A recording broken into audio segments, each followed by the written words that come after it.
Today we're raiding custom Magic the Gathering cards, and we're going to start off with the Paradox Elemental, designed by Horned Lizrog. It is a blue-blue 2 generic 5/3 elemental. Now, whenever you cast Paradox Elemental, counter it. What? Would we be counting ourselves? Unless you control a creature named Paradox Elemental. It's a paradox. I mean, it can't exist unless it already exists. So we have to cheat it in play, and then the rest of them that we cast will actually come into existence as normal. Anyway, really bizarre. It is a paradox. Not honestly that big of a paradox for the Magic players. We all know how to cheat things in play now, don't we? And we go get the old show and tell, you'll reanimate. Sometimes we just randomly put it into play from the top of our library. So it's a 5/3 and it's unblockable. All right, that's a hell of a card. I approve. It's interesting. I think we can even make it cost a lot less. You know what? It's even a bigger paradox in Commander, which you'll never cast another one because you'll never have another one is around there. Music there, but a bit quiet. You know, I have some people are like, oh, do you know what? Maybe I didn't share the music. Hold on, we can share the music here. Maybe I didn't share the music properly. There's a mosquito. Is a mosquito? What the hell is this thing? What's with all these stupid bugs coming to get me? They're all coming to get me. Okay, do you hear the music now? I hate when we miss out on music here on this show. You just need a card that says creature spells can't be countered and ta-da. Yeah, that's right. Oh, yeah, that's true. Do I have a fly here? Okay, I got a fly for the show. I got a co-host for today. Okay, we got the Small Time Swashbuckler. It is a blue, 1 generic, 2/1 human pirate. Whenever a small time swashbuckler deals combat damage to a player, gain control of target artifact with mana value 0 that player controls. This has been designed by the Chainsaw Insect. Chainsaw Insect designed this thing. So we deal damage to a player, and we swipe their artifact with mana value 0, so we're trying to steal treasure tokens. So if you have a bunch of treasure tokens, the only way you're going to stop me from taking your treasures is essentially, you're really going to be like, well, you have to sacrifice all your treasures. You're going to give me one. You're going to give me one, no problem. So a Yu-Gi-Oh card made this? Oh, I don't know. This is not a very Yu-Gi-Oh-like type of card. Nika and the Fly. It's got a nice ring to it. No, it doesn't. And the thing is with my studio lights, like they're always attracted to the light. In the evening, if I want the bugs to go away, I just turn off all the lights. Here, hold on, I'll show you. I just turn off all the lights, and then they go away. They just fly off into the abyss. But I have to have the lights on. At least while I'm doing the show, that's for sure. All right, this is totally fine. This is a great card. Fine by me. And we got our first super chat for the day. We got from Meme Bruley. Still figuring out colors and power and toughness. So the dealie is, if you super chat, give me the name of your... Join my Discord below! There is a channel called custom-mtg-cards. Post a card with a title. Give me the title with a super chat on the show and I'll look it up. Still figuring out colors and power and toughness. So it's a work in progress, you tell me. Well, you already have red, white, and 2 generic for a 4/2 Lombax Pilot. Visit to Slim Cognito's. Oh. Where's my fly swatter? Oh! This is Nikachu's fly swatter. You've met Nikachu's calculator in the past. Oh, wait a minute. We got him! Still twitching a little bit.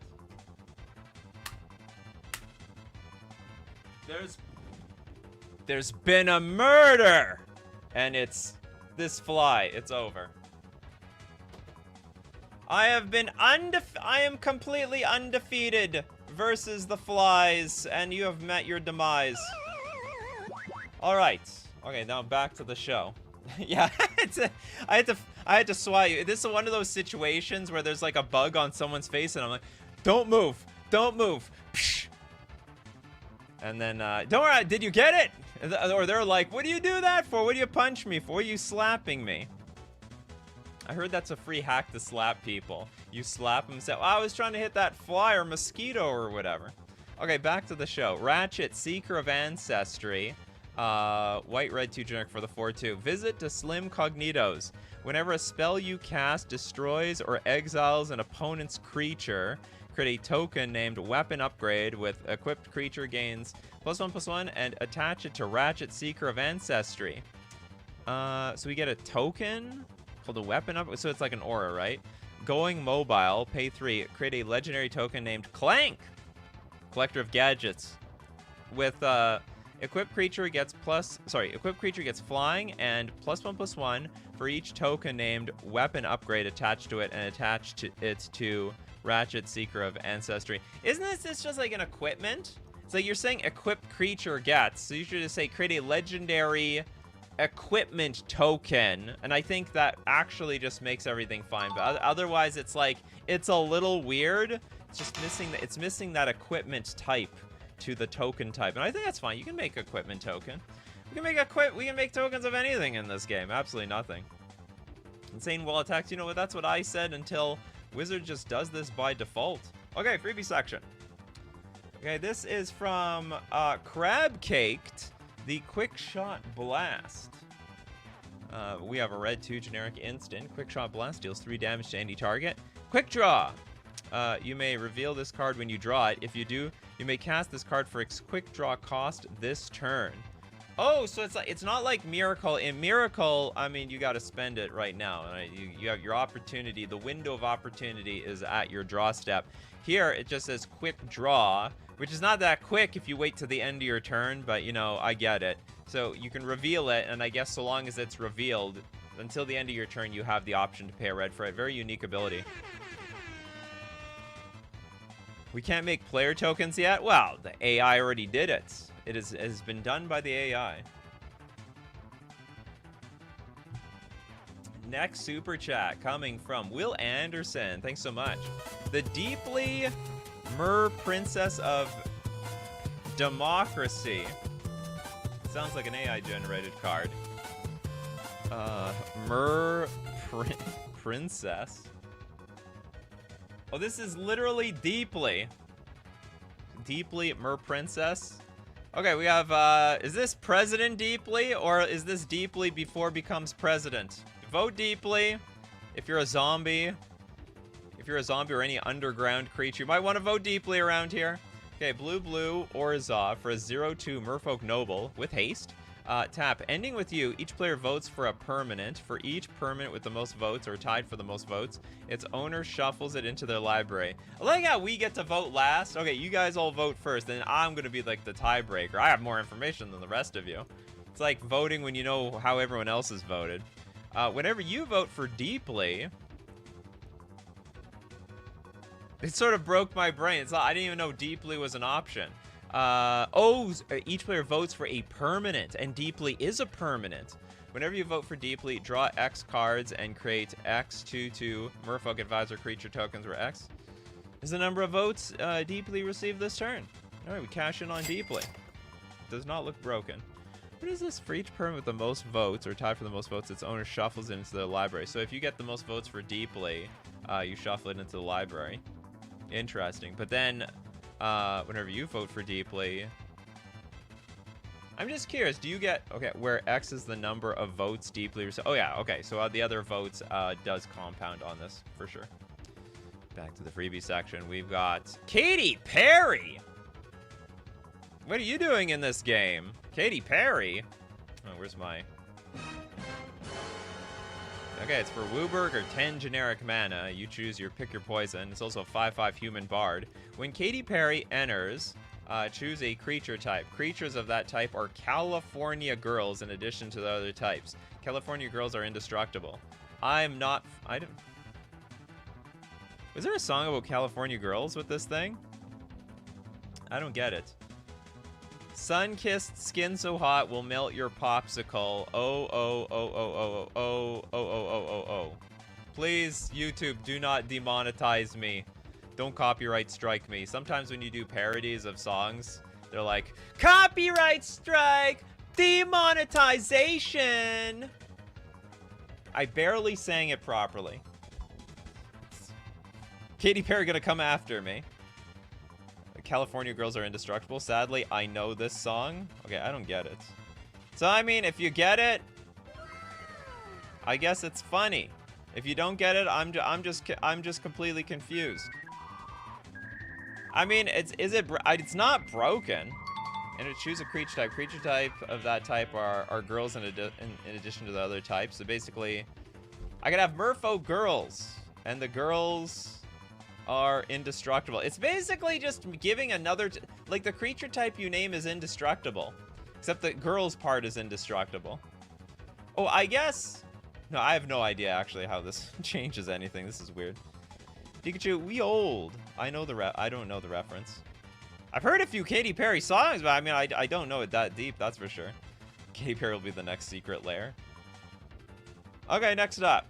Do we have super chats? We do, from Will Anderson. Remember, the big series of cards will be looked at on the second half of the show. So the damn draws, fourth pass of lives, I see you. But we'll get to the next second half of the show. Okay, we have Wastes of Catan.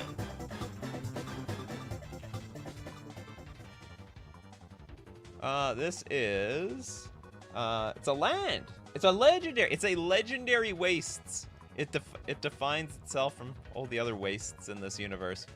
Tap for a colorless. At the beginning of your upkeep, roll a d6.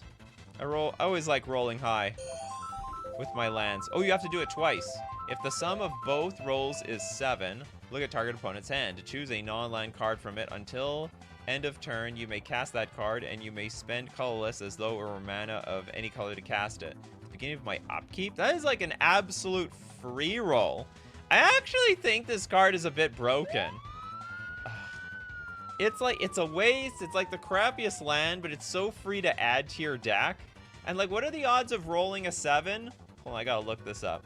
Odds of rolling 7 with 2 dice. Google will just pop this up. 17%! It's 1 out of 6! I think that's crazy. It's pure RNG, though. Well, you can look at it like that. I look at it as, over the course of a game, I'm stealing one of your cards! Yoink! And I get to play it. That is brutal. To have this for free on a land. Yeah, exactly. Something is the most common roll. I don't think I could get this card printed. You need to have like some casting costs. Like at the beginning of your upkeep, pay 1, and if you do, you roll 2 d6 dice, and then if you roll a 7 or something, you get to swipe somebody's card. It's a little. Whoa, Nikachu didn't need Calculon. Unfortunately, Nikachu's calculator is not good enough at this. Well, I mean, I could map out all the different combinations. So I didn't want to. I'm not gonna figure it out in my head that easily. If you roll a 7 in craps, on the second roll you lose. Well, this is not craps, now is it? It's magic, the magic, the Guthering. Okay, from Mazer Priest, we've got the Conwell, the Uncrowned. It is a Selesnya 1 generic 1/2 human noble peasant. If a commander would deal combat damage to a player, instead that player loses that much life.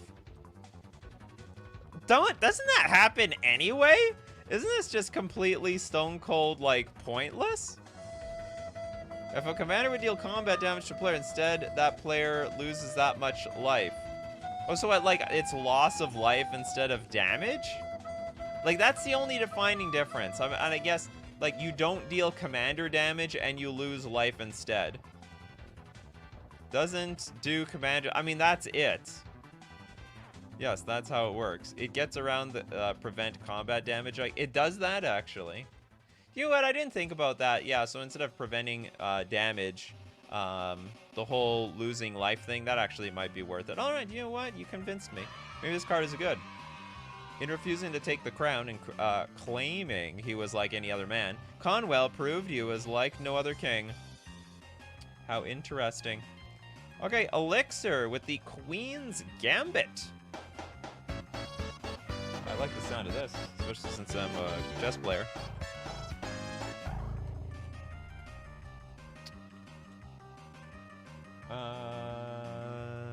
Queens. Oops, I spelled this wrong.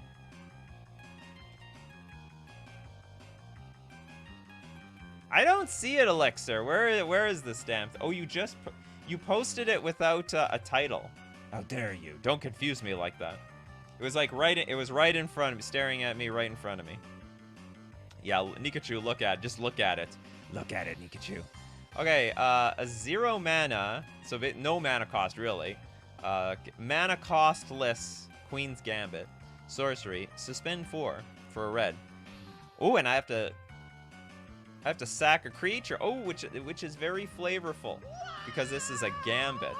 Okay, creatures you control get +2/+0 and have double strike until end of turn. You know what? I don't really see the queen. I mean, I'm a chess player. I don't see the Queen's Gambit as like a double strike opening. Or are you saying like it's double edged? You know, just a hint, like the Queen's Gambit almost never gambits that pawn. Like you lose it, but you almost always get it back because trying to keep it is like a death sentence, more or less.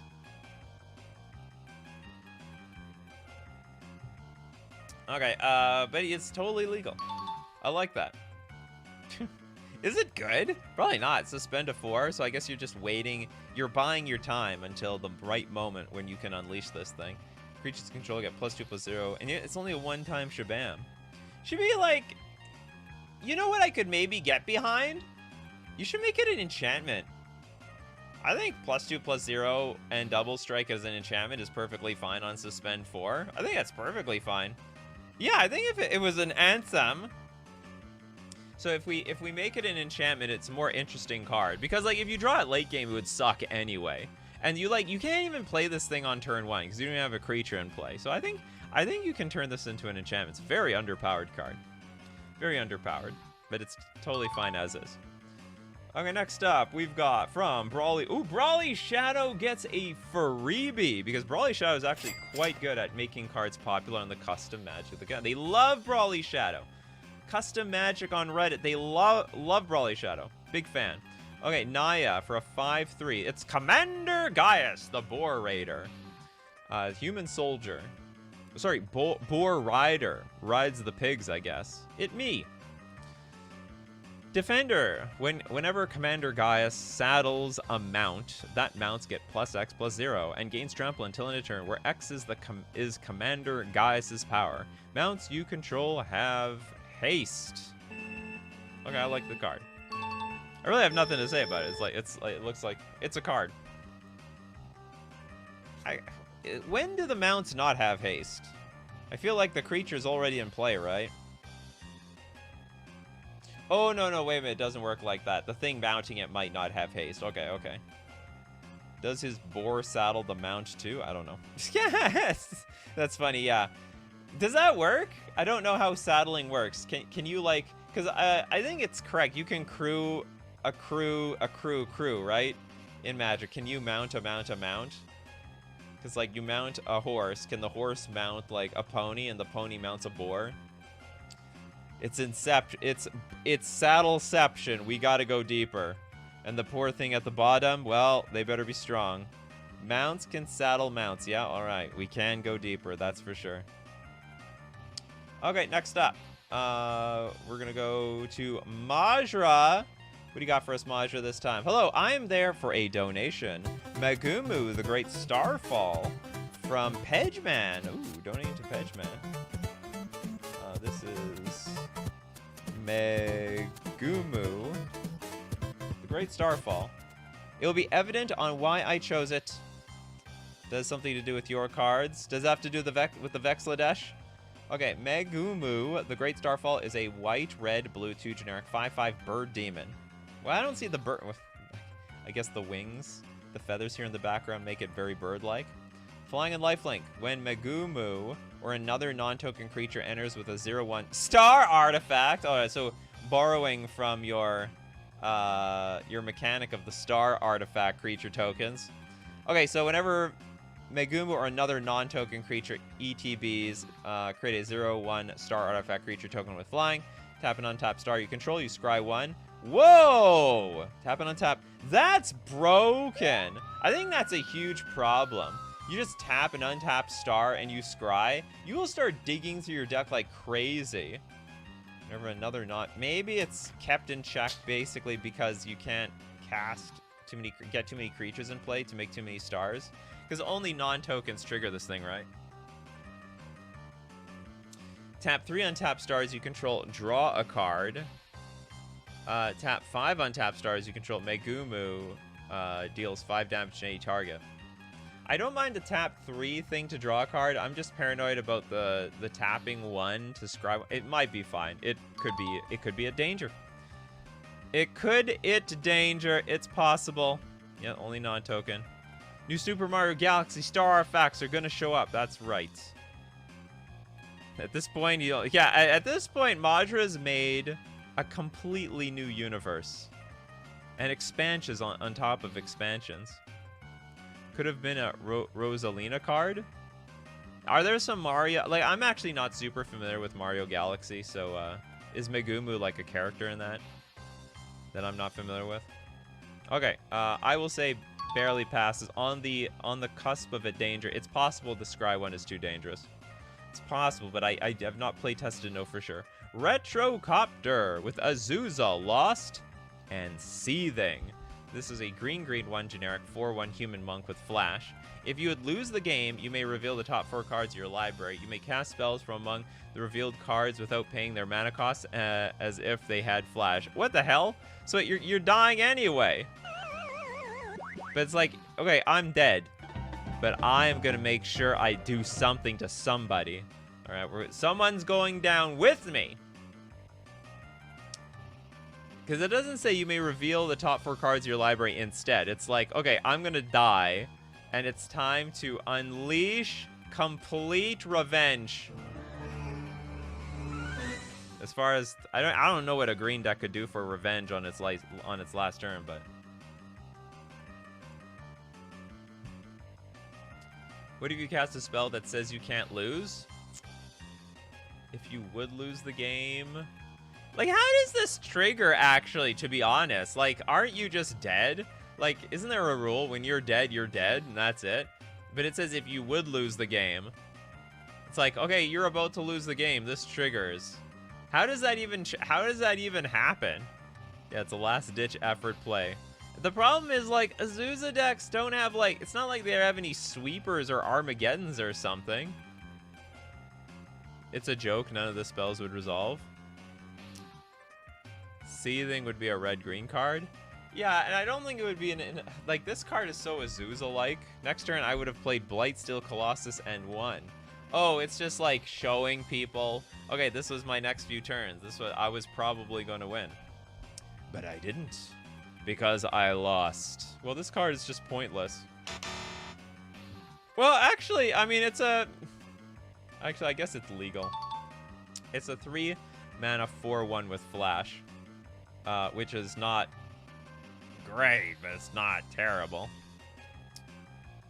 Okay, we have Dimitri. Oh, Dimitri said they were not going to super chat, and they said, no!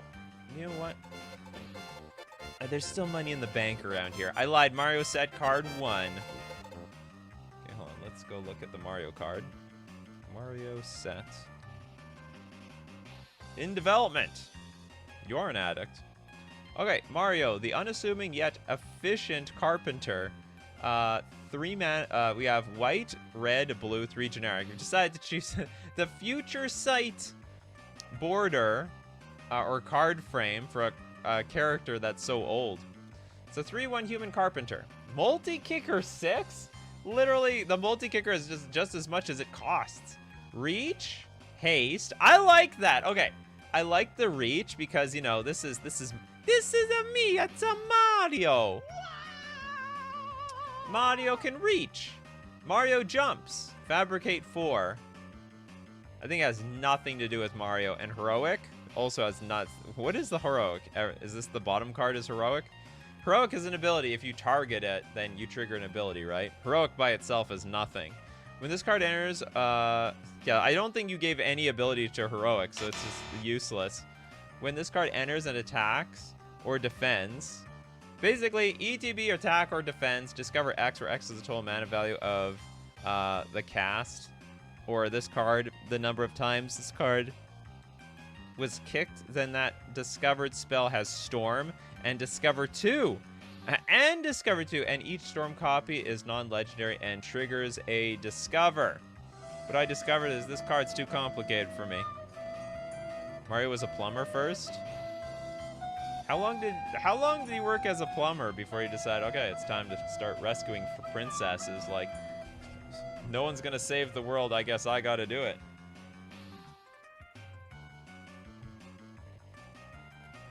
A Dimitri card that hasn't had more than 15 mana cost and less than 80 stats? Well, wait a minute, Pedgeman. Remember, it has multi-kicker 6. So you, in fact, can cast it for 50 mana. In fact, you could cast it for 100 billion mana. Anyway, this card is went off the rails near the end there. Went completely off the rails. Next up, we've got from, oh my god, GMO, the Voracon, the Last Bastion.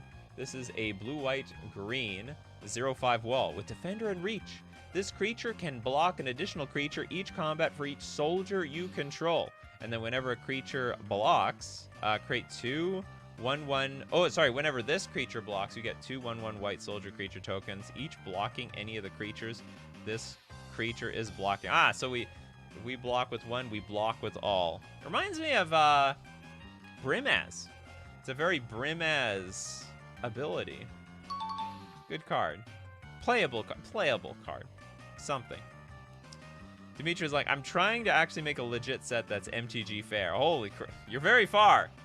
We are very far from this goal, Dimitri. You got to make these cards, like, you know, way less powerful. Way less powerful. Mario has a hotel too. Mario has everything. Mario has had a crazy number of professions. He was the ref in Punch-Out, for example. Oh yeah, probably just for fun. Apparently, Mario is quite the capitalist. Has a hotel, takes care of probably the princess's castle. Okay, next up, super chat from Elixir, the Murder Hornet.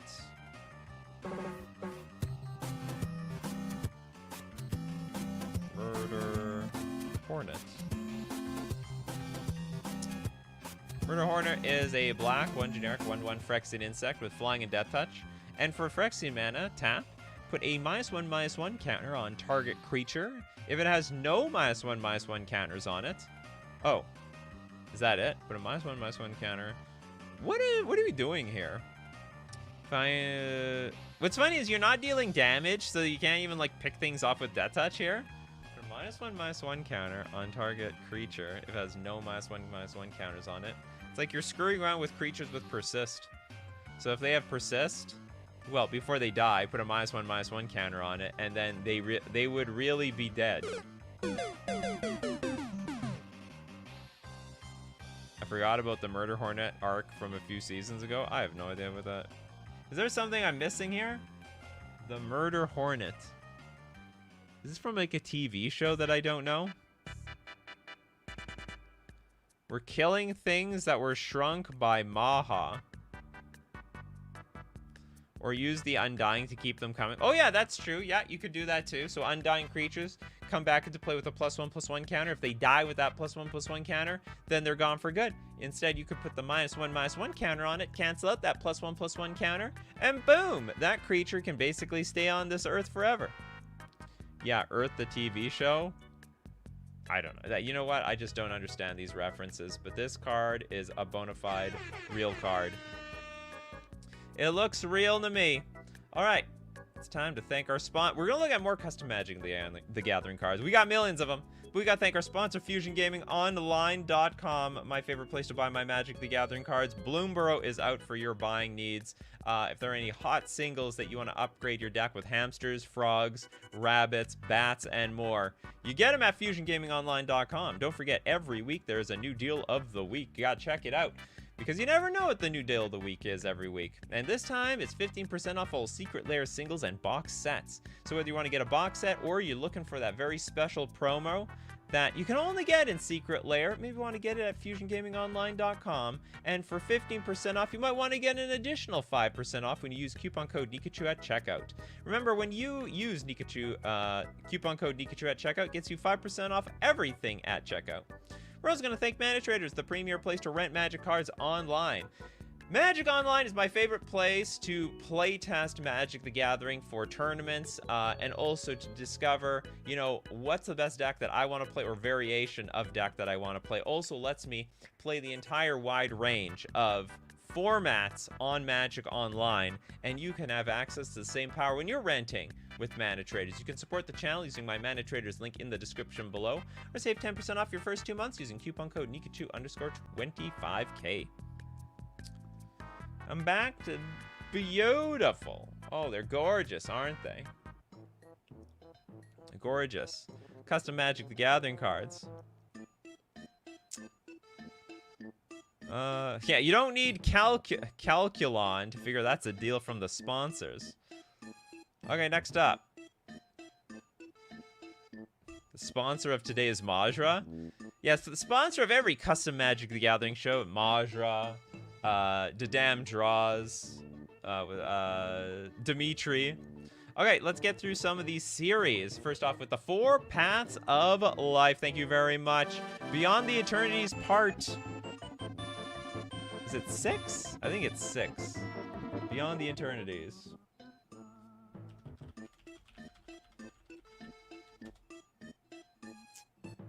The Second Essence. All right, let's take a look at this. We have... I like these things. Well, I don't know. Okay, it costs a black or a colorless. So basically, any deck can play this. It's a 1/1 Spirit Wraith with the Void. It's got color Void. Pay 1 to exile this card. If you do, place 1 counter of the spent mana's color, or of any color if it was colorless. On this exiled card, you may activate this ability as a sorcery from your hand or graveyard. I don't remember how Color Void works again. I know you've had this mechanic in the past. So hold on. You pay 1 to exile this card. If you do, place 1 counter of the spent mana's color, or of any color if it was colorless, on the exiled card. Oh, I see. So if we spent black, you have... so basically, we're converting colorless into any color mana. You may activate this ability as a sorcery from your hand or graveyard. Spirits you control with the Void have Menace. You're not gonna get through any of us around here. Okay, next up we have Embodied Aetherist. It is a hybrid of red colorless or 1 generic for a 2/2 Spirit Vidalcan with Devoid and Color Void. Whenever a colorless non-land permanent enters, you get an energy. Oh no. Colorless non-land permanent. There's so many Eldrazi cards that just spew a bunch of tokens. This card actually could be very dangerous. Aethercraft. For each energy you would pay as cost to activate an ability, you may pay 1 instead. For each generic mana, you would pay as cost to activate an ability, you may pay energy instead. I'm a little nervous about this card. I'm really nervous. Basically, it's another Champion of the Parish. Not Champion of the Parish. What's that new card from Modern Horizons 3? It's the 1-drop. It's like ETB, get an energy. And that's what this is, except it's like, in some sense, worse. Or maybe not. I don't know. You can't cast cards with it. You can only activate abilities. Very, very close card. It could be dangerous. Okay, next up. You got a lot of close ones here today. Conflict in the Eternities. 2 mana instant. What the hell is this? This is a crazy amount of text on this card. Choose up to 2 based on the mana spent to cast this spell. Oh, so it's like Sunburst. So it's 2 generic. So white, each player gains life equal to the target permanent's mana value. Blue, counter target spell. This spell can't be countered. Then black, each player discards a card. Players who can't must sacrifice a land. So you play double black to make people discard 2 cards? That's probably fair. Red, deal 3 damage to target player or permanent. It danger! It danger! Choose up to 2? Oh, can I choose the same one twice? Putting our red, like, letting us deal 3 damage on this one, I think is too much. A player or permanent. You put lightning bolt on this thing. Pay a green. Add double the mana spent to cast this spell. And colors. Destroy target creature or Eldrazi. Okay, that's broken. Blue option is also super. Oh yeah, counter target spell. Okay, so we can have like counter target spell and zap something at the same time. No way. This thing going straight to jail. Straight to jail. Okay, Essence of Creation and Truth. This is 4 blue or 4 colorless. It's an Essence enchantment, a legendary enchantment artifact. Devoid. The controller of Essence of the Creation of Truth gains the blue Essence emblem if that player doesn't already have it. The ability can't be lost, countered, replaced, or modified. Well, it's an emblem. So, self-explanatory. Non-land, non-token permanents you control and cards you own in hand, graveyard, and exile have Tincture Blue. You may spend colorless as blue for this card's mana cost to cast or activate its abilities. I don't get this part. I'm confused. Non-land, non-token, perms you control, and cards you own in your hand. Oh, I see. Oh, you may spend blue, colorless as blue for this card's mana cost to cast. Okay, so if I have cards in my hand, I can spend colorless as if it was blue. It's almost like a filtering card. Same thing for activated abilities for cards in play. That's I can get behind that. And here's the blue essence. Do we have to? I gotta show this. What is this? I forget this card. Remove this emblem if you do not control Essence of Creation and Truth. Non-land token permanents you control and cards you own in the hand or graveyard are blue, in addition to its other colors. Returning everything into the Blue Man group. Non-land, non-token permanents you control and cards you own in the hand or graveyard are blue in addition to its other colors. You gain the following abilities based on the number of blue cards you own in exile. Blue permanents you control have... Okay, so if I have 1 blue card in exile... Oh yeah, I remember this ability. If you have so many X cards in exile, you unlock more abilities, which I think is cool. Blue permanents you control have protection from opponent's blue. Huh? I think blue, you have to word it, blue permanents you control have protection from blue. That's all you have to say. I guess controlled by, blue cards controlled by your opponent. Blue creatures you control have flying, and at 2+, blue permanents you control have hexproof from red and green. Blue cards in your hand have flash and improvise. At 3+, non-token blue cards you own from anywhere have protection from opponent's red and from opponent's green. Blue creatures you control have transfigure 2. And at 4+, blue cards you own have convoke. Blue permanents you control have tap. Add blue equal to the card's mana value. I think this is all okay, given the fact that you have to work so hard to get that well, I wouldn't say you work super hard to get the emblem, but you gotta do something. This card, it danger.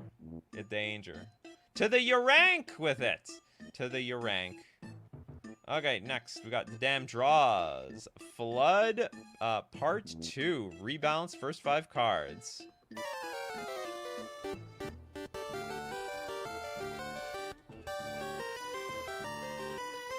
Flood I guess it's Flood rebalanced. Rebalance the first 5 cards. Okay, so we will, at $10, we're going to look at the first 5 cards. Fallen Ascendant Justice. 8 mana for a 7/9 vehicle with flying. When it's destroyed, create X, black, 2/1 Flood Pod, Infector creature tokens, where X is the number of creatures that crewed it, and you also have crew 6. Super fair! In fact, it's so fair, I don't think it would be even remotely dangerous. Next up, we've got the Gravemind. 12 mana and 4 for Exian. Star, Flood God. If the Gravemind enters or attacks, and you controlled a Flood army with power 9 or less, or controlled no Flood army, exile the Gravemind. The Gravemind gains abilities and combined power and toughness of all Flood and ingested creatures, can attack as if it didn't have Defender. Affinity for food, or affinity for Flood. Protection from creatures and sorceries, and ingest? Oh, it just has ingest. Isn't that something to be supposed to be at the top?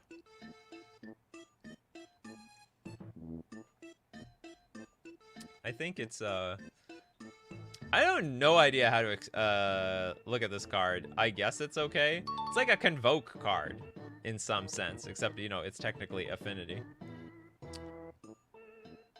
We got, oh, Direwolf's here. It's been so long. How have you been doing? How's the modern meets? Well, I won a modern 10K on camera at NRG series. You can go check out the footage.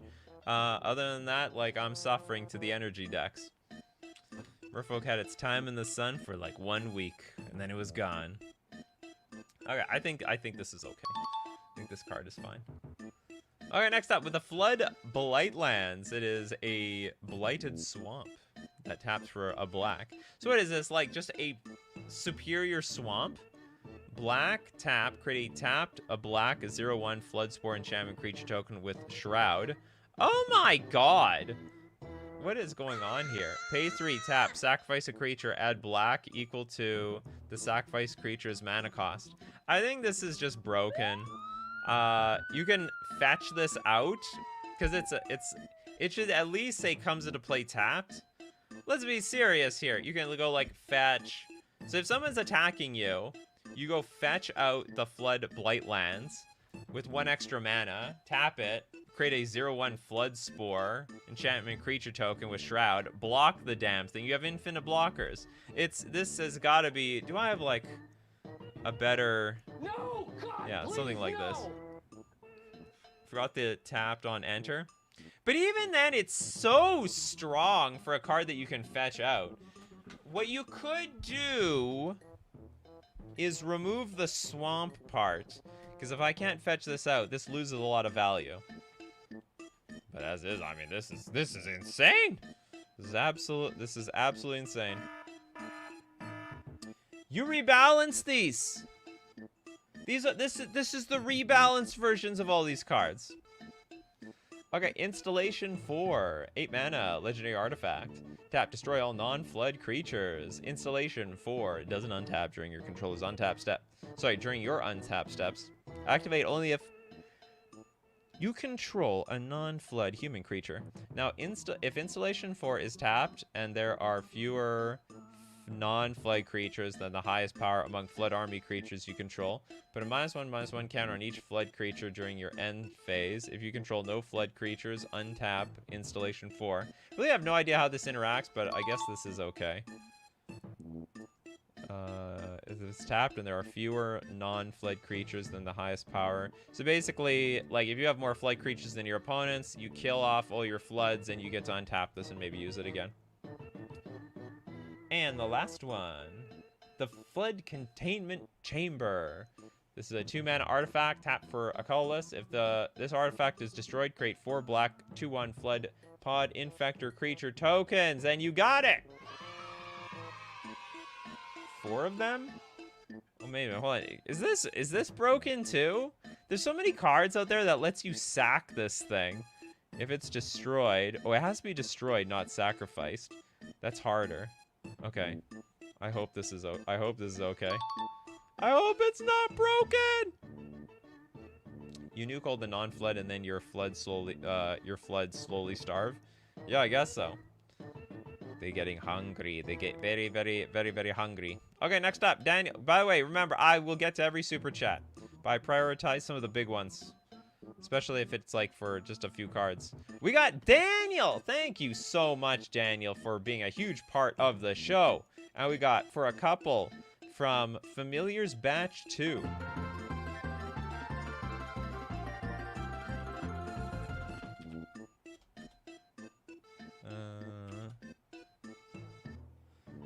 Okay, they're the 2-color ones. Got rid of Team Up and Guard. Left only Avenge. Now renamed Avenging Fury. Okay, let's take a look at these. Oh, am I gonna have to split this up in two? I think I have to split up your super chat in two. Okay, we got the Alder Living Garden, white and a green, 0-2 elk with loyal. When Alder enters or its keeper attacks, create a 0-1 green and white bird creature token with flying and tap. And it has tapped at a green or a white. So when it enters, you're making a Birds of Paradise. Create a 0-1. I actually think that's nuts. Enters another legendary creature control, becomes its keeper. Avenging Fury. When Alder's keeper dies, untap all birds you control. Put 2 +1/+1 counters on each of those creatures. So this is just like, it's a weird mana ramp. I don't know how to wrap my brain around it. If this was like a 2-2 that came with the Birds of Paradise, super broken, but it's a 0-2. Not making it nearly as crazy.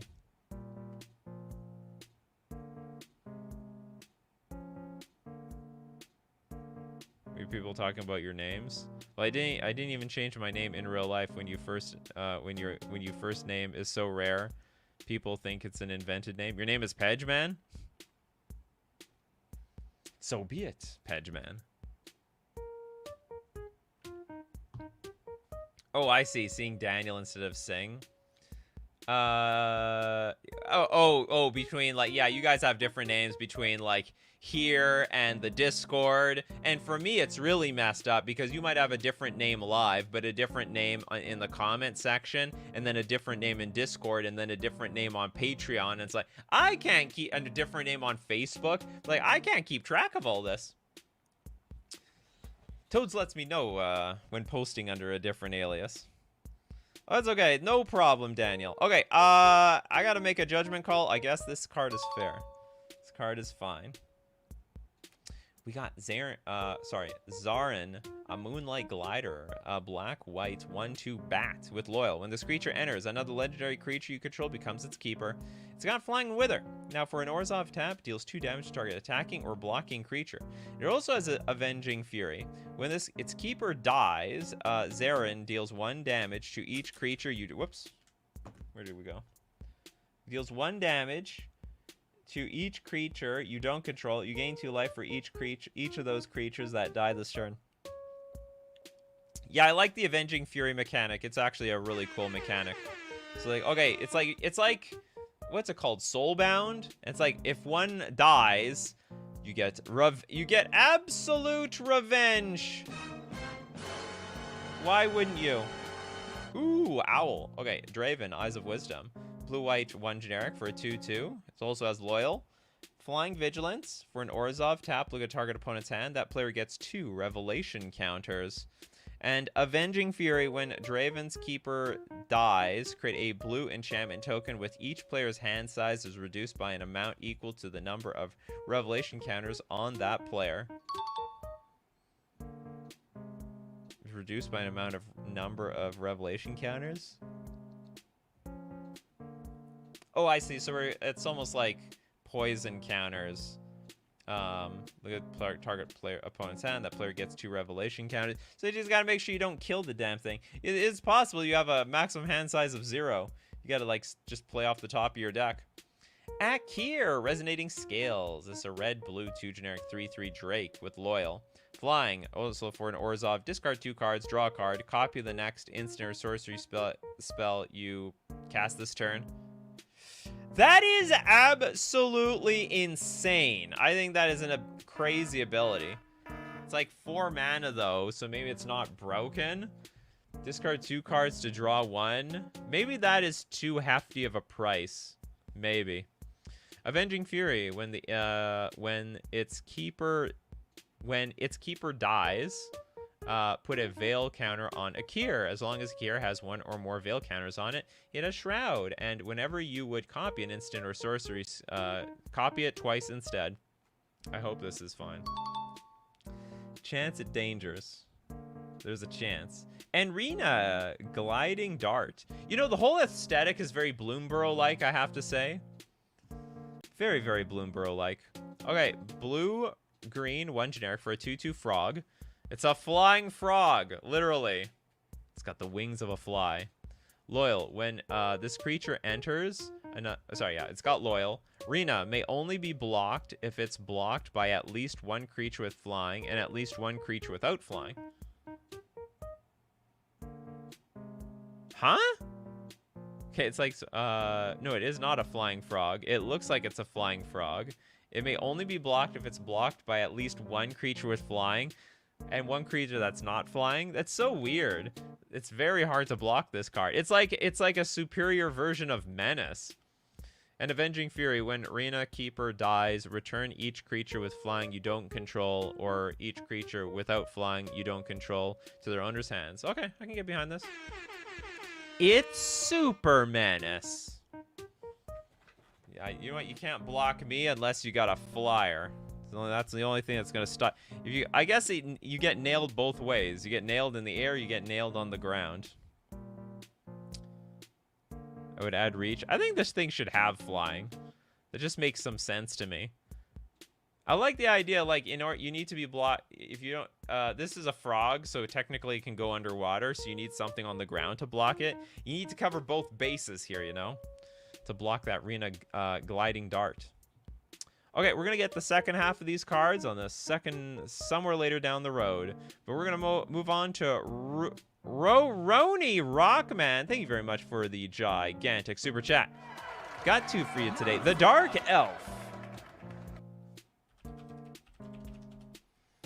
I feel it is better of the two, but I also have Devil Core and Yellow Devil. Two donos also.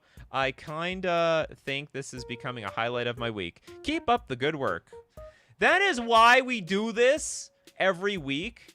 I'm almost contemplating doing this now like twice a week, or I have to jack up the price of the super chats or something, because these shows are going, they're 3 hours long, for crying out loud. Every week. Okay, the Dark Elf. You guys are gonna make me a professional custom Magic the Gathering card reviewer. Red. This is not what I thought I was gonna be when I grew up. Let's just put it that way. Okay, the Grixis X for the Dark Elf, a star fairy, legendary enchantment creature. I mind you. Flying in Ward 1, the Dark Elf's power and toughness are each equal to the amount of mana spent to cast it. When the Dark Elf enters, choose one. Creatures you don't control get -X until end of turn. So, like, basically you pay for 3, and you just wipe out their board for 3 mana. Whereas, like, yeah. They shrink to nothing. No, I got a better shrinking sound effect. There we go. Tap up to X target creatures and put a stun counter on each of them. That's pretty strong. And also the Dark Elf becomes an aura and gains enchanted creature, has base power and toughness XX. You control enchanted creature. Attach it to target creature you don't control. This honestly feels like a fixed Dimitri card. It's got a bunch of the you know, XX this. You almost squeezed in an XY. So I actually think this is very fair. It's has a lot of similar vibes to what's called the something massacre. The Meat Hook Massacre is what I was thinking of. It has very Meat Hook Massacre vibes to this.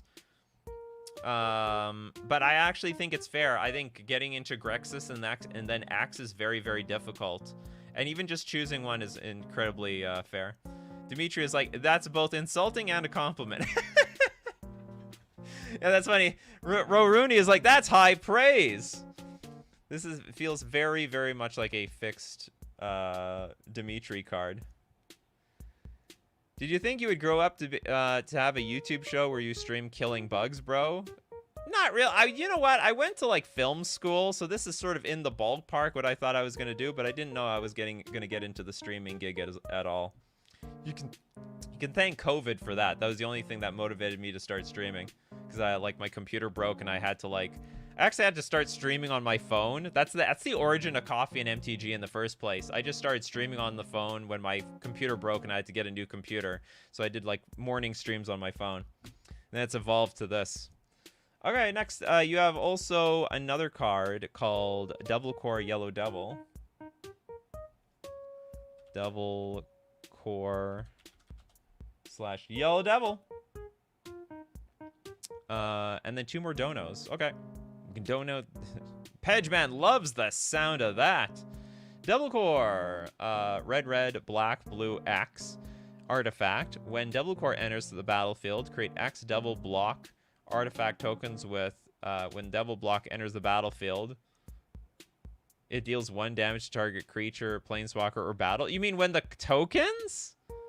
Oh, Devil Block. Sorry, yeah. They're Devil Block artifacts. Okay, yeah, so they all enter the battlefield and snipe things for 1. At the beginning of your upkeep mill card, if it is a non-land permanent, create a Devil Block artifact token with, when Devil Block enters the battlefield, it deals 1 damage to target creature, planeswalker, or battle. Then if you have 8 or more Devil Block tokens, sacrifice all of them and transform the Devil Core. So basically you make all the tokens to then potentially make Yellow Devil. Vigilance, Trample, and Haste. At the end of your combat step, if Yellow Devil attacked, transform it. Wait, we're transforming... What, are we transforming back? Wait, where's my transforming sound effect? Did we just transform it? Vigilance, Trample, and Haste. Why do we want to transform back? Enters the battlefield, create X Devil tokens. We were not going to make any tokens the second time around. I think when you transform the first time, you can just stay that way. I mean, it's fine as is. Then it needs to enter with X +1/+1 counters because Wizards doesn't want you to have to remember what X was. Oh, really? Okay. You guys design the cards like this so often. I just assume, you know, that's just a thing that we can do around here. Okay, 2 donos. Okay, closing my eyes. Hold on, where are we going? We're going up. We're going upstairs. Where we land, who knows? And we're going to land on... Oh, do we land on a Pedgeman card? Pedgeman posts a lot, and Pedgeman is rewarded. Of Dreams and Nightmares. This is a Grixis 2 generic legendary sorcery. Each player draws 3 cards and exiles their hand. What was the point of that? We just exiled the 3 cards I just drew. Choose 3 cards among the cards you exiled at random. Oh, I see. Then each opponent chooses 1 card among the cards they exiled at random. When each opponent chooses 1, the chosen cards become plotted. You may cast it. So hold on. So basically, we draw 3. Everyone else gets 1 card. This sounds terrible. Like it sounds very. It actually sounds strong. I could be wrong. If your opponent's empty-handed, you're giving them a card for free. Man, this card's fine. It's interesting, but it's like supreme card advantage. You hold on. You get to choose 3. You have 3 plotted cards. Choose 3 cards from among the cards you exiled at random. Then each opponent chooses 1 card. The chosen card. No, this has to be broken. This is like, okay, do you know what this is? And it's worse. It's worse than the Grixis Ultimatum card. Oh, it's a legendary sorcery, so we need to have a legendary permanent in play. I really don't care. I think this thing's insane.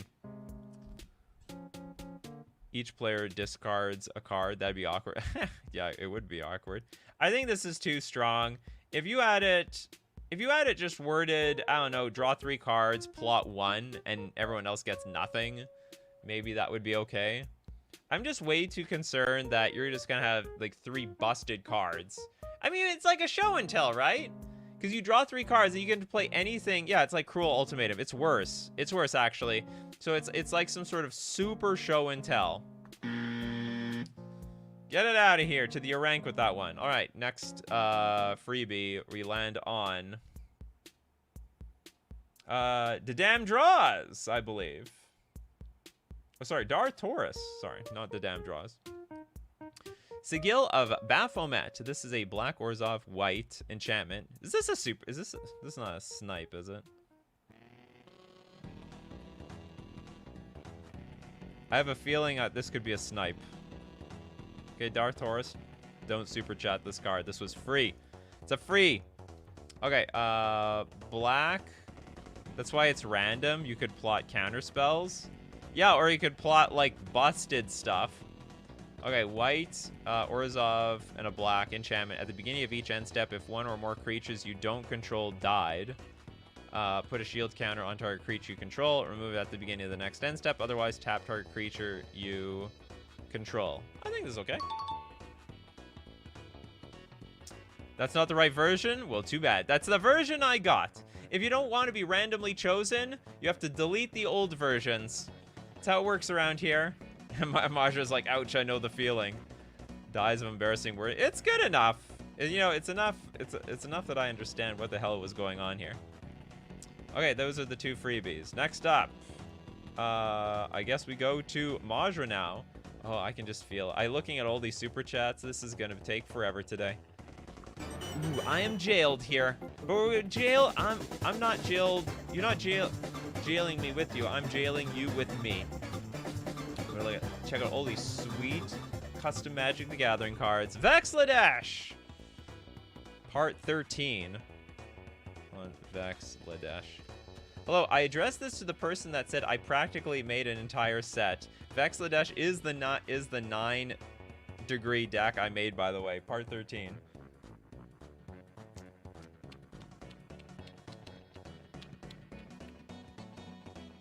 Yeah.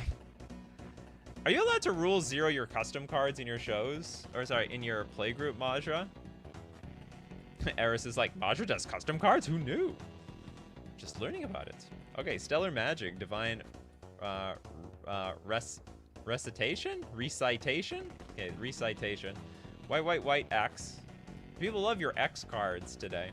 Sorcery, you gain X life. Create X colorless 0/1 star creature artifact tokens with flying. If X is 7 or more, creatures get +1/+1 for each artifact you control and gain flying until end of turn. But the stars already have flying, so we're giving the flying stars flying. Alright, that's good enough. Stellar Swords, a red, 1 generic equipment. When Stellar Swords enters the battlefield, it attach itself to a fox or wizard you control. Equipped creature gets Magecraft whenever you cast or copy an instant or sorcery spell. This creature gets +1/+1 until end of turn. Whenever you cast your 7th spell each turn, your 7th? We're keeping track of that? Okay, I'm up to 6. I'm up to 7. Equipped creature gets double strike and trample until end of turn. If you've cast 7 cards this turn, I think we have worse things to worry about and has equipped for 2. I don't even want to know what's going on in the game after you've cast 7 spells that turn. 2 mana for Stellar Vision. Sorcery, Surveil 5. If you control 7 or more creatures, Surveil 7 instead and then draw a card. Surveil 5. This is a very interesting card. I think this would be very interesting for mill decks or any decks that are trying to fill their graveyard. We have very similar cards like this already, except you have, with Surveil, you have a lot more control over keeping stuff on top of your deck. Exactly, yeah, you're better off storming off. If you've cast 7 spells this turn in this sort of deck, I would assume you're a storm deck. Not trying to give your creatures double strike around here. Okay, I think. Oh, by the way, I think this is a very interesting card. I think it looks like it has potential. Okay, Stellar Swords Protection, 2 mana instant. Target creature gets +0/+5, and it gains reach until end of turn. You get to untap it. Ooh, the combat tricks. That's a whole Gotham type of card. If you control 7 or more creatures, target creature instead gets +0/+7. And gains reach and can block an additional 6 creatures until end of turn. And you also get to draw a card. That is a combat trick. 2 thumbs up. Harmless, as far as I'm concerned. You're trying to make combat tricks actually worthwhile, frankly. Dark Scar says, okay, done. I didn't know you guys are so addicted. Done with the super chats. Rest of the money is saved for bills for the month. Yeah, that's a good idea. Remember, everyone save enough money for their bills. Don't worry about my bills. Worry about your own bills. You gotta help yourself. If you don't help yourself, you're not gonna help me in the future. That's for sure. I don't want to hear that you guys like disappeared because you went into bankruptcy. Okay. Although remember, watching the show is always free. Verge of Vexladash. It's a land. ETB tap. Tap for a colorless. Pay 2. Tap. Sacrifice Verge of Vexladash. Search your library for an island card and a mountain card. Put them onto the battlefield. Tap, then shuffle. It's a weird ramp. Sacrifice to search your library. This has to be broken. This has to be broken. It has to be. Like, every control deck would play this. It's literally blue ramp. Because you just pay to sacrifice this. Now, if you had it say something like sacrifice Verge of Vexladesh and another land, so it was like more of a mana fixer instead of, if it was more of a mana fixer than a ramp card, it would be fine. But as is, this is just way too strong. Even though you only tap for colorless mana, it's not that big of a deal. Honestly, I think it's fine. This? No! No. This is... Give me a land that's ramp for, like, blue. Make it basics only. Even if it doesn't matter. It doesn't matter. You know, control deck, end of turn. Okay, pay 2. It doesn't even... Okay, so what is it? This was... Put them onto the battlefield tapped. I mean, at least they're tapped. Like, end of turn, you do nothing. They just ramp with this card. Or it has to cost, like, way more. Like, it has to cost 4 or 5 mana. This is way too cheap. We already have lands that come into play untapped, tap for a colorless, and fetch 1 land for free. Yeah, 1 land, not 2. Search your library for an island card and a mountain card. And put them onto the battlefield. This is just so... It's absolutely insane. Just absolutely insane. There's no way this is gonna pass for me. Mystic Mine? Is this, hold on, okay, is this a card? Mystic Mine. Is this a land or something that... No, it doesn't exist. Anyway, no other land like this exists, so I have to absolutely disqualify it. Too strong. Way too strong. Okay, Nikachu, please look up Crows and Verge. Okay, look up Crows and Verge.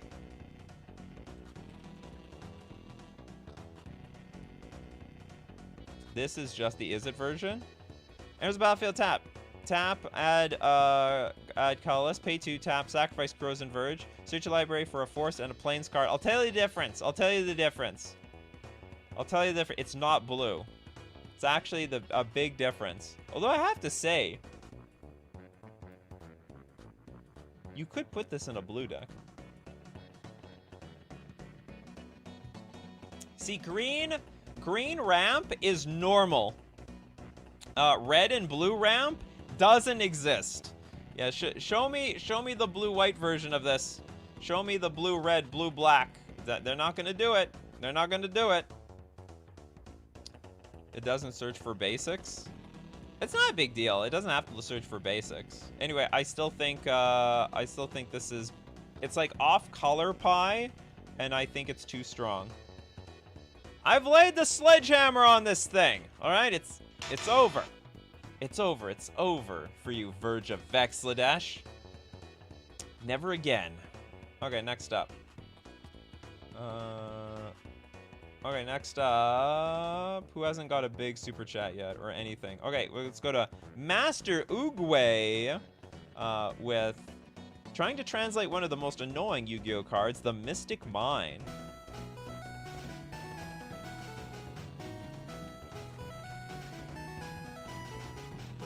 Just whip this up. All right, let's take a look at this card. 5 mana for a World Enchantment. The player with the most creatures, if it is not a tie, skips their combat phase. What the hell? It's like an ultimate ensnaring bridge. Okay, the player with the most creatures, if it is not a tie, cannot activate effects of creatures. This is oppressive. At the beginning of each end step, if 2 or more players have the most creatures, destroy Mystic Mine. Okay, hold on. If 2 or more players have the most creatures. This is absolutely broken. I would hate for this card to exist. Oh, so in multiplayer, this is not that strong. But in one-on-one, this is very strong. Yeah, this would super suck to play against. This would be just absolutely terrible. Nikachu, that's the nerfed version from Yu-Gi-Oh! It's a world enchantment solved by playing another world enchantment. You know, there's a card called Ensnaring Bridge, which says, Like, creatures can't attack you unless its power is less than or equal to the number of cards in your hand. That's pretty much, like, bad enough. Like, if you're just a creature deck in general, this just says, F you! F you, creature deck! Just get at... I can imagine this just nukes all creature decks for eternity. That's every Yu-Gi-Oh! Player's opinion on this. Oh yeah, it's terrible. It's an absolute abomination. No. Never gonna happen. Yu-Gi-Oh! Literally banned Mystic Mine because it completely broke all formats it's in. It would do the same thing in Magic. 5 mana. I mean, the only deck that I guess would not care about is like control decks, and that would be just a miserable world we do not want to live in. Just completely miserable. Maja with another donation. What is it this time? Hello, donation again. Actually, I don't need to give her a dodge ability. The plot one works already fine for that. The Doremi suite would be cool. I have no idea what this is. Actually, I don't need to give her a dodge. Oh, it's another Pedgeman post. Okay, let's take a look at this. Doremi Dream Eater. Grixis 1 generic for a 1/4 spirit. Whenever a spell is cast from exile or a permanent enters from exile, draw a card. That's pretty cool. For X, exile target non-land, non-token permanent with mana value X or less. It becomes plotted. This ability costs 2 less if it targets Doremi. Exile target non-land, non-token permanent with mana value X or less. So I can exile like a 2 mana card. Becomes plotted. Ability costs 2 less to, if it targets Doremi. Oh, so I can target itself for 2 mana to protect itself from danger. Okay, cool. Basically pay mana to like sort of pseudo blink stuff. Sort of. Oh, I see. So you plot things and then you can cast them and then you draw more cards. Oh, that is called synergy. Dimitri says, Mystic Mine literally even is terrible for control decks, by the way. Mystic Mine was considered, I want to draw out the win card. Exactly.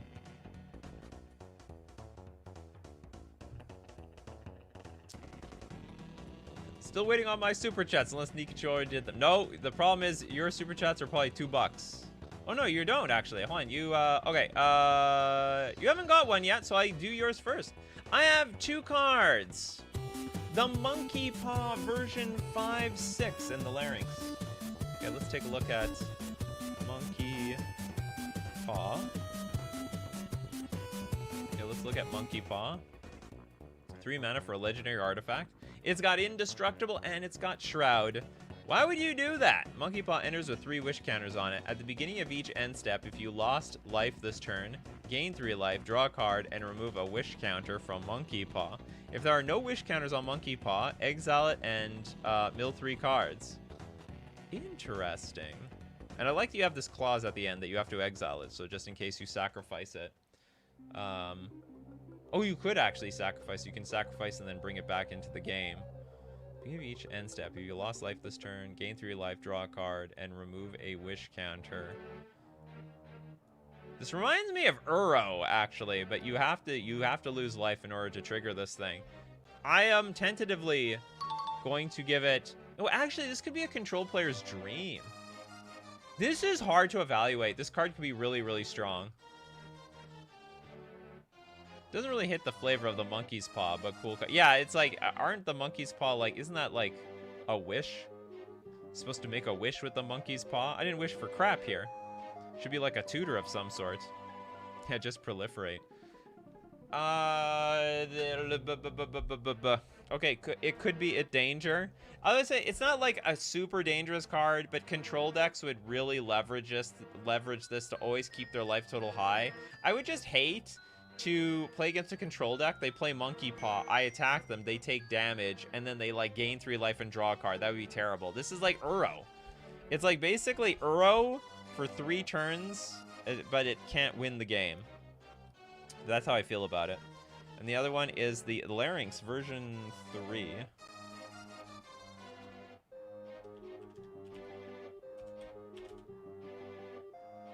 Let's take a look at Larynx. Phyrexian 4 generic. for an equipment. At the beginning of your upkeep, or whenever you are dealt combat damage, put a charge counter on Larynx. If there are 4 or 5 or more charge counters on Larynx, remove all charge counters from Larynx. Equipped creature deals 5 damage to each creature you don't control, and to each opponent. And also tap. Remove X charge counters from Larynx. Equipped creature deals X plus Y damage to each creature you don't control, where Y is that creature's power. We have another Dimitri card.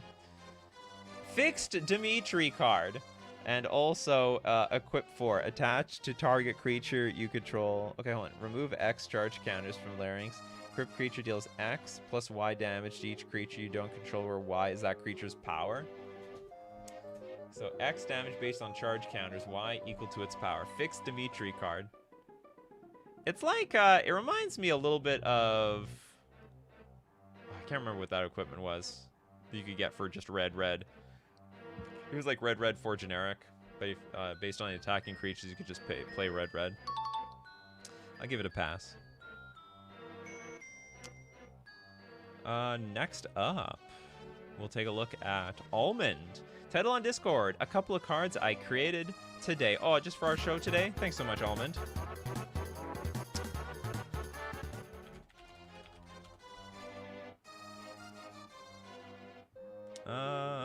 We got a Flame Weaver Arsonist. Red for generic for a 4/4 human shaman with haste. Now, when the Arsonist enters, it deals 1 damage to each other creature and each player. Whenever a creature that dies this turn, Flame Weaver Arsonist deals 1 damage to each other creature and each player. Oh, so it's like Massacre Girl. It's got very Massacre Girl vibes to this. As more things die, you get to keep damaging things. And then we've got the Unnerving Illusion. It is a black-blue 5 generic 4/7 with flying. It's an illusion. Ward, sacrifice a creature. That's very difficult. Difficult thing to pull off. It's a sacrifice I'm not really always willing to make. At the beginning of each opponent's upkeep, that player puts a -1/-1 counter on each creature they control. Why? Oh, it's 7 mana, though. So at that point, yeah, that's got to be fair. Whenever a creature an opponent controls dies, that creature's controller mills 2 cards and you draw a card. Oh, God. I guess it's okay. People are going to gang up on you, though. This is definitely a gang up on the player card. Like, we got all these tokens. They're going to draw like 1,000,000 cards out of this. Get rid of the last ability? I mean, it might be too strong. When that creature dies. Yeah, like the token player. I gotta mill all these cards. And then you draw like 1,000,000,000 cards. Looks a bit stronger than Vein Ripper. Well, Vein Ripper is only playable if you, like, cheated in play. 6 mana and 7 mana are pretty far away from each other. And 6 mana is also pretty strong. Okay, next up. Who we got? Let's get a $2 one. Let's get a little something from Darkstar Ashura, who's like probably very patiently waiting. Probably would usually wait to the end of the show. This is also interesting. The Moldervine Behemoth.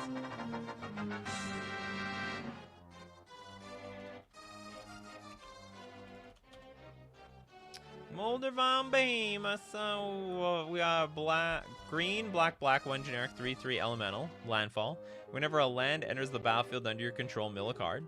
Delirium. It's got like all the landfall. It has all the graveyard abilities.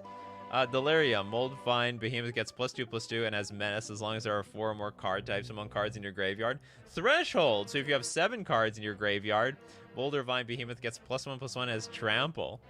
Landfall. Whenever a land... Oh no, landfall is not a graveyard ability. Whenever a land enters the battlefield under your control. You know what this should be called? Landfill. You got it? We got the landfill ability. So whenever a land goes to the graveyard, you get this ability. Then they're all graveyard abilities. How about it? Anyone agree with me? Someone agree with me. BS people in my my comment section. Yeah, so landfill. Otherwise, this card is, I think, whenever land enters the battlefield, then you control mill a card. That's totally fine. Also, this landfall thing helps enable the other abilities. It's a big mold creature. It loves filling the graveyard. I like the flavor. We like its mold. 100% printable. Could be even a legendary creature. They'll make a dual deck based on this thing.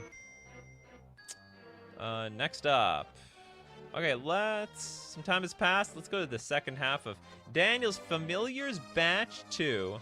Got rid of Team Up, Guard, and Event. Okay, so we're going to go to the second half of this super chat story.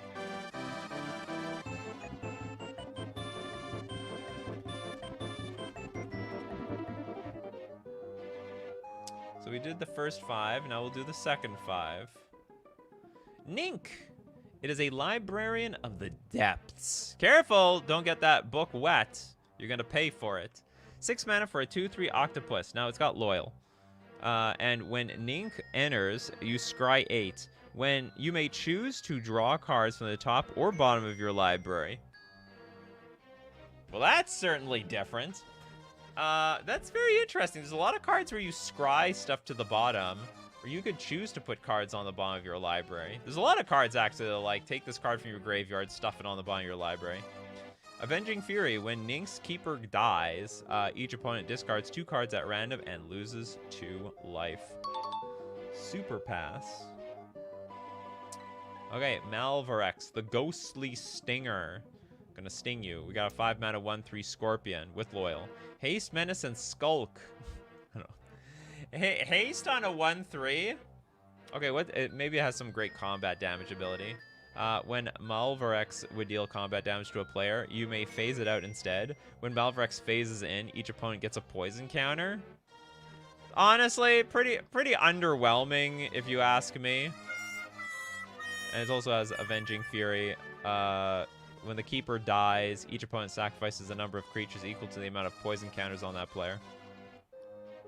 Easy pass. Very, not particularly exciting in my opinion. Too underwhelming. Could be a little bit powerful. Fiorina, the Locus of Static? I don't know. Are, like, sheep static? I know, like, pets are. Like, if I rub a sheep, like, are they gonna shock me or something? It is a white, red, 2 generic, 3/4 sheep with loyal. Whenever Fiorina makes contact with a creature or player, put a static counter on it. You should get energy counters. Then it deals damage to that creature or player equal to the number of static counters on it, and you gain that much life. Avenging Fury. When its keeper dies, double the number of static counters on Fiorina. Very funny. Funny card. Okay, we got Sastia. Lifeblood Feeder is a 7 mana 5/5 snake. Snake, it's a snake. Golgari, tap. Creatures lose hexproof and indestructible until end of turn. Add a green for each hexproof ability lost this way. Wow, what a way to hose people. Like, they may not even have any hexproof cards out, but if you punish someone with hexproof, then it's like, okay, you don't have hexproof, and I gain green. Also, I draw a card for each indestructible ability lost this way. So add green for the hexproof, draw a card for each indestructible. And Avenging Fury, when its keeper dies, put a hexproof counter, an indestructible counter, and 2+1/+1 counters on Sastia. So you lose indestructible, but I gained indestructible.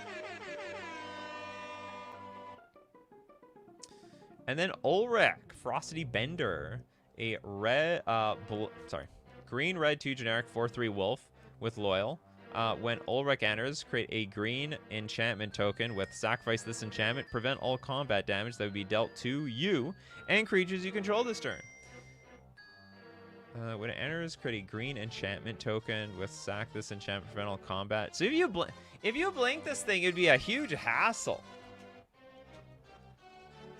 Prevent all combat damage that would be dealt to you and creatures you control. So, like, it also doesn't prevent all combat damage. Like, no one has any incentive of blocking you. Could be a strong blink target. When Ulrich's keeper dies, create a red enchantment token with sack this enchantment. Double the power of each creature you control until end of turn. Yeah, so you can, like, give all your creatures indestructible for, like, 2 mana, then draw a ton of cards. Oh, you mean on the other card? Absolutely. Okay, I think this is a pass. It's close. I would hate to see this card getting abused by some sort of stupid blink card. All right, next up. Who do we not have? Let's get one from Steve Cooper. Personification version 1 on the Discord. Here, I'll give you the super chat.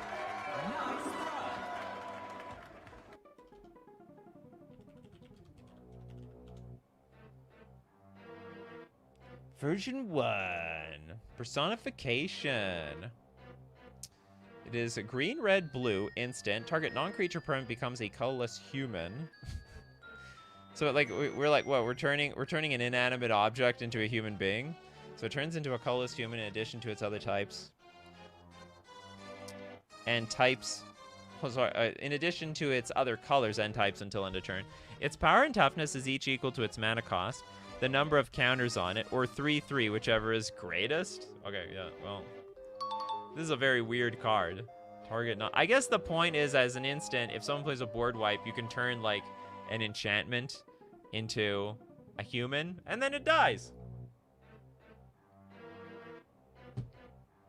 Or randomly, if you need a blocker, turn your enchantment or Soul Ring into a 3/3 colorless human. At a moment's notice, it's like that meme. You will be a soldier, and you are a soldier now. Next up, let's take another shot at Majra, part 14 of the Vexladesh.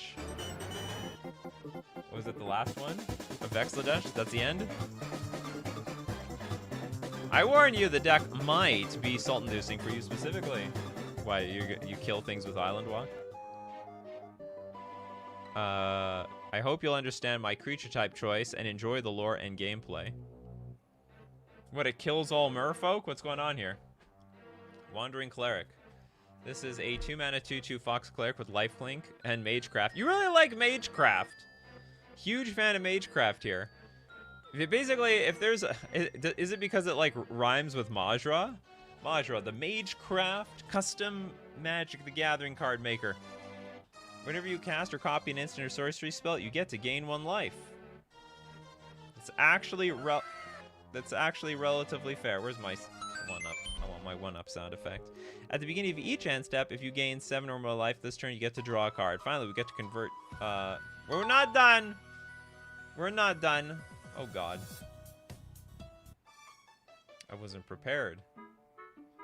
Obviously was not prepared. Hold on, we gotta set up some more music here. We're in it for the long haul, fellas. Let's get one of these. Get one of these, one of these. Okay, that's good for another hour. Then I gotta add more music in another hour. Okay, why? Yeah, again, you know what? I really like this last ability. I think brute force life gain doesn't get a whole lot of value, but you're actually trying to make certain life gain cards that are like gain 8 life a turn for 1 mana useful. So once you've reached a threshold of gaining so much life, boom, you get value out of it.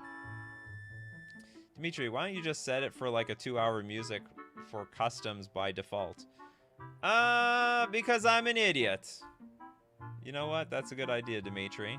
I'm not thinking far ahead enough. Okay. Oh, the Vexladesh. Looks like someplace in Asia. It is a weird hybrid of white, 2... Okay, you can pay Jeskai and 1 generic or 7 colorless mana for this. Instants and sorceries you cast cost 1 less to cast. If you would copy a spell or... if you would copy a spell 1 or more times, instead copy it that many times plus 1.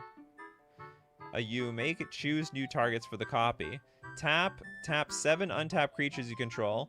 Copy target instant and sorcery spell you control. You may choose new targets for the copy.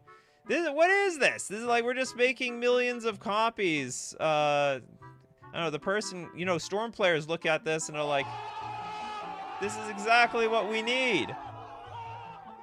Everything is cheaper. We make more copies of the copies. We can tap 7 untapped creatures we control to copy more things. Well, it's kind of broken, but the thing is, you do need the 7 untapped creatures. I don't know many Storm decks that have... Oh, sorry. I forgot about, I was about to say, I don't know many storm decks with like 7 untapped creatures, and then there's, of course, Empty the Warrens. Empty the Warrens will fix that immediately. Honestly, there's a lot more storm cards that are more deadly because they're more expensive. Yeah, it's definitely a build-around card.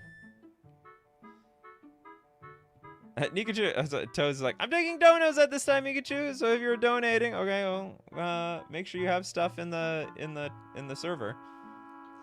Okay, next up, we've got the Vexladish's Sigil. So for Jeskai 1 generic enchantment, if the Sigil is in your opening hand, you may begin with it onto the battlefield. Oh yeah, it's like a ley line. Whenever you cast your first instant or sorcery spell each turn, create X colorless 0/1 creature or artifact tokens with flying, where X is that spell's mana value. I have a feel like I don't know what. See, individually, each one of these cards are fine, but I have a feeling if we take all the cards together, this star thing just breaks in half. I'm pretty certain of it. You cast your first instant or sorcery spell, you just get a bunch of these damn stars, which then you can tap for this thing. For the actual Vexladesh. Vexladesh's Sanctuary. We have a white, red, blue 7 generic enchantment. The spell costs 1 less to cast for each other spell cast this turn. Oh, great. The whole storm thing. Cast and copy your spells. Or sorry, copying, not counting. Actually, it only counts the cast spell. As long as you control 7 or more creatures you control have vigilance. Whenever you cast your 7th spell each turn, untap all permanents you control. And as long as you control 7 or more artifacts, non-creature spells you control have convoke. Basically, like, if you reach a certain point of casting cards, you get to do everything for free, as far as I'm concerned with this card. Orion, the Myriad. Is this like the star of the show? Jeskai 1 generic for a 7/7 Fox God. Vigilance, reach indestructible. As long as you control fewer than 7 artifacts, Orion isn't a creature. And, oh, so it's like a god in that way. So you need enough you need devotion for artifacts. Star artifacts, perhaps. Right, Majra? And then whenever a player attacks with 2 or more creatures, whenever a player attacks with 2 or more creatures, or if they draw their second card each turn, or cast their second spell each turn, create a 0/1 colorless star creature token with artifact creature token with flying. If you control 7 or more creatures, you may draw a card. Holy moly. Holy moly. So that's interesting. I think your opponent can play around this last paragraph very well. So it's up to them if they want to be greedy or not. So they better not be greedy.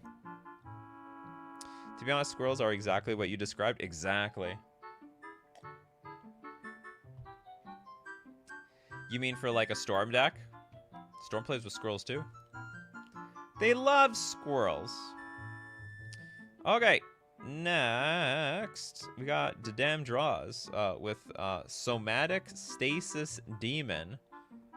Four donos. Also, last week, I think you missed Mind Goblin. Did I miss Mind Goblin?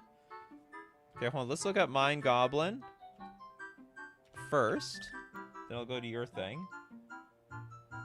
Oh yeah, there was one missing. Sorry about that. The damn draws. Yeah, the Mind Goblin got missed. So we're gonna get Mind Goblin this time around. Blue, red, 1 generic for a 2/1 Goblin Advisor. Anytime a spell you didn't cast would deal damage or destroy a permanent you control on the field, change the target to a random non-land permanent, then cast that spell again, targeting another random non-land permanent. What the hell?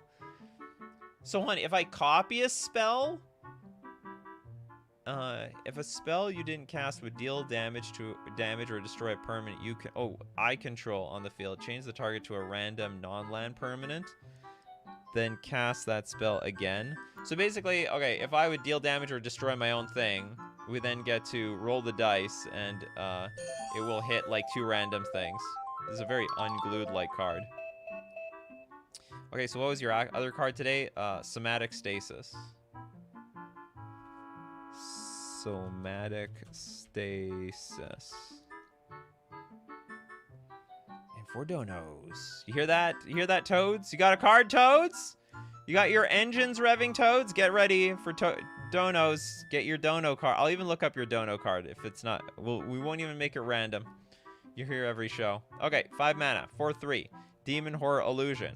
When Somatic Stasis Demon enters or enchants a creature, it gets hexproof until the end phase. Whatever. Okay, Shadow. It's got Shadow too? Okay, Bestow for 4 mana. Tap and place a stun counter on enchanted creature during each end phase. Tap and play on hold on. Tap and place a stun counter on enchanted creature. Okay, so we're slowing our own creature down. If Somatic Stasis Demon becomes the target of a spell or ability, return it to your hand. Sounds like more of a downside than an upside. What do you got? We got Evening Pasture. Okay, this is a 1 of 4.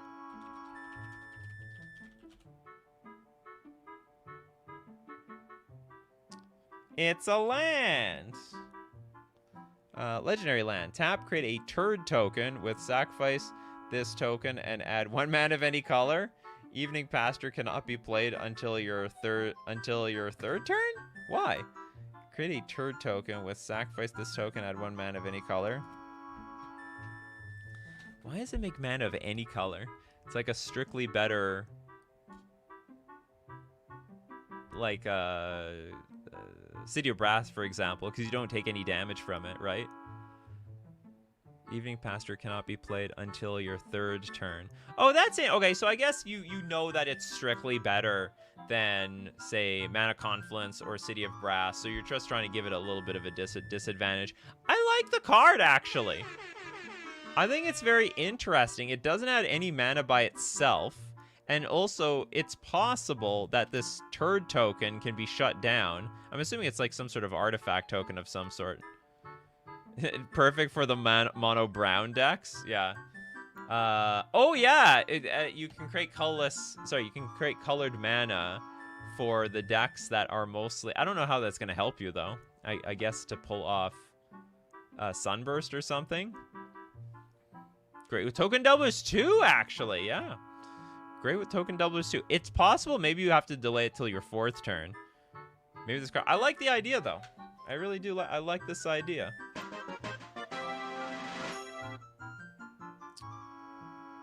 Okay, next up. Oh yeah, we have 3 more donos. All right. Where this dono goes, I certainly don't know. But it will end at Corbinek. War. What is it good for? Is Corbinek even in the super chats? Nope, not this week. Or not. Oh no! You had one. Do I skip this, Corbinek? You have a war version. No, this is your. Okay, we're gonna wait. We're gonna wait. We didn't see that. The next one. Next card. Oh, it's another one. Oh, Monkey Paw. We did that one. How far do I have to go? This is a real card. Okay, hold on. We gotta go deeper. We must go deeper. We did this one already. Okay, okay. We got from the Gravedigger. Vititi, Sentia number 239 for 5 mana. Legendary artifact. Tap. Target creature loses all abilities. If they have been targeted by this ability twice, destroy that creature instead. How can they get targeted twice by this ability? Target creature loses all abilities.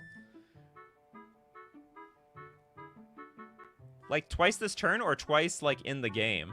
Like, okay, you lost all your abilities. Oh, you lost all your abilities again. Now it's time for you to go to the graveyard. So I'm not sure exactly how it's worded. This ability was targeted twice. I think it needs some clarification here, but outside of that, I like the idea. Untappers exist. Yeah, but it's not clear if it's like if it remembers for the rest of the game or not. And if it does remember for the rest of the game, then it should be like target creature loses all abilities and gets like, I don't know, a remember counter. And then if the card has 2 or more remember counters on it, destroy it. Okay, I'm going to give the other 2 to the freebie section. Just so that we avoid the super snipes. Mishra's Power Converter. 2 mana for a 2/2. You may spend mana as though it had no restrictions. What the hell does that mean? Like, I don't get that. Doesn't matter. Spend mana. Oh, I see. So there's some cards that are like, add 5 mana to your mana pool. Use this mana only on artifact spells or artifact abilities, activated abilities. Okay, cool. It's a cool build-around card. And the trusty weapon. This is a 1 mana. Oh god, it's a gun! Enemy spotted. 1 mana equipment. Trusty weapon enters with a charge counter. Remove a charge counter. Equipped creature gets +3/+0 and first strike until end of turn. Pay 3. Sacrifice a non-creature artifact token. Put a charge counter on trusty weapon and equip for 1. Put a charge counter? Are we charging the creature?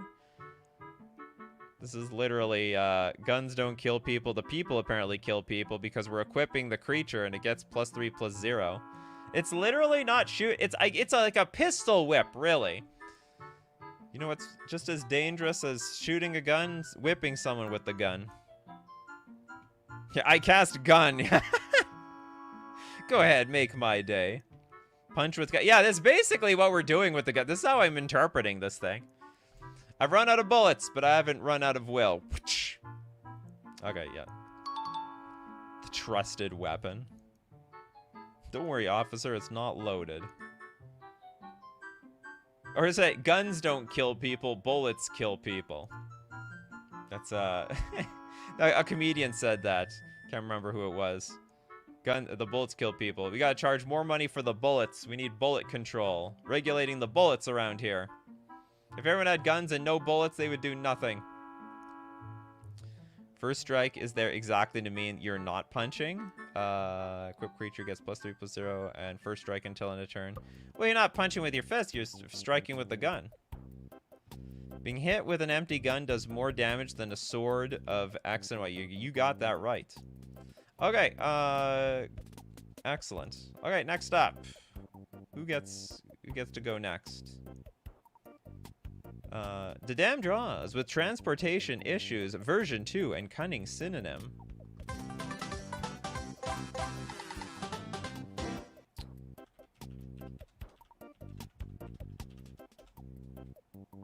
Version 2. Oh, Spaceballs! That's what I love it.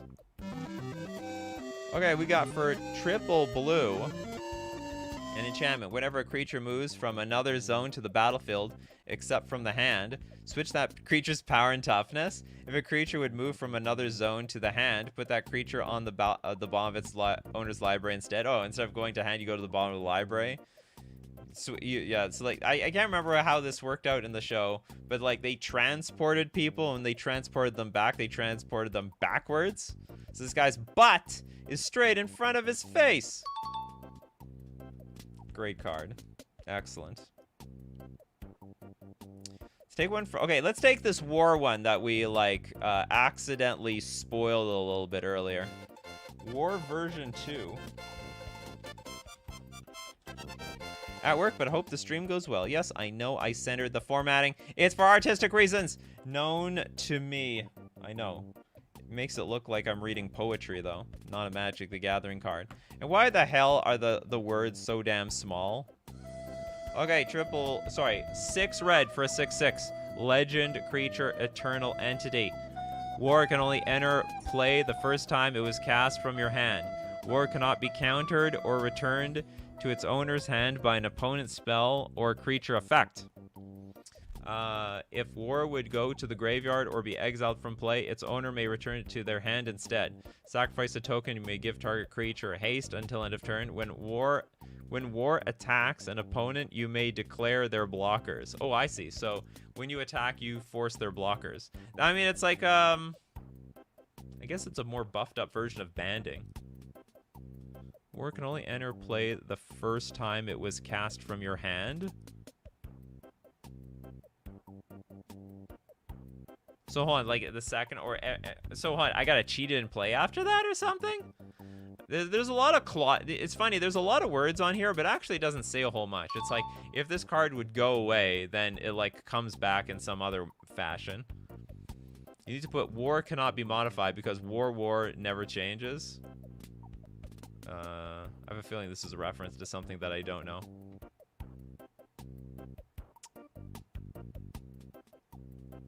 The damn draw says there was another card. Oh, there was another card on your thing? What was that card? I thought you had only one super chat. And then you had 4 donations. Let me know what I missed, to damn draws. I trust you. Or are these Fallout references? Ah, okay. I don't know anything about Fallout, except that Wizards of the Coast decided to do a little kissy-kissy companion sort of sharesies with the intellectual property.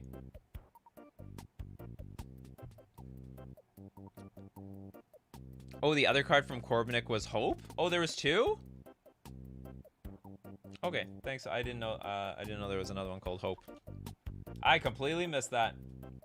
Hope, what is it good for either? It's another Majra novel. Maybe it's all in the center because this is the only way you can fit these words in here. Okay, 6 white for a 0/7 legendary creature in eternal entity. Hope can only enter play if it was cast from your hand. Hope cannot be countered or returned to its owner's hand. If Hope would be destroyed or exiled, instead it phases out until your end phase. So like you just can't get rid of this thing. If your life total would drop to under 0, you would gain gain more than 9 poison counters instead and put a -1/-3 counter on Hope. These counters can't be removed or prevented. If Hope gains 3 counters, you gain an emblem with the states. What? You get an emblem with the states? The United States of America? Negate all effect of Hope for the rest of the game. I don't understand this card, to be honest.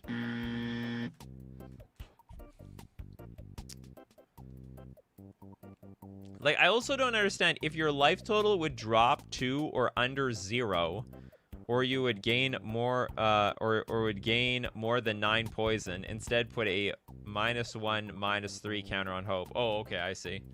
So you get more than 9. So basically, if you would die, put this -1/-3 counter on it. And if Hope gains 3 counters, you gain an emblem with states. I guess it's like state-based effects. Negate all effects of Hope for the rest of the game. Oh, so basically, if you get 3, you basically have to kill this person 3 times, essentially. So if you would die, you get this counter, and if you get 3 counters, then okay, Hope's ability is all gone, and then I guess it dies.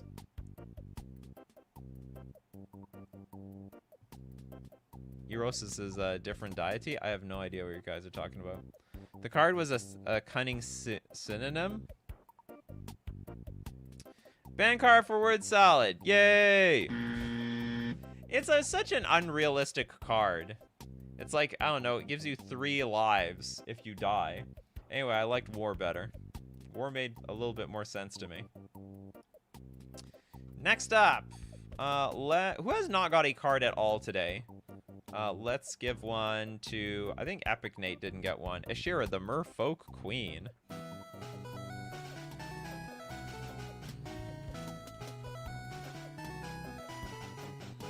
Merfolk Queen updated. That is a banger art. Okay, Simic 2 generic for a 1/3 Merfolk Noble. Other Merfolk you control have non-basic land walk. Cool. Eminence. Eminence! We finally have an Eminence in Merfolk.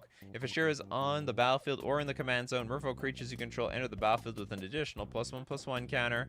Beautiful. I love it. Not too broken either.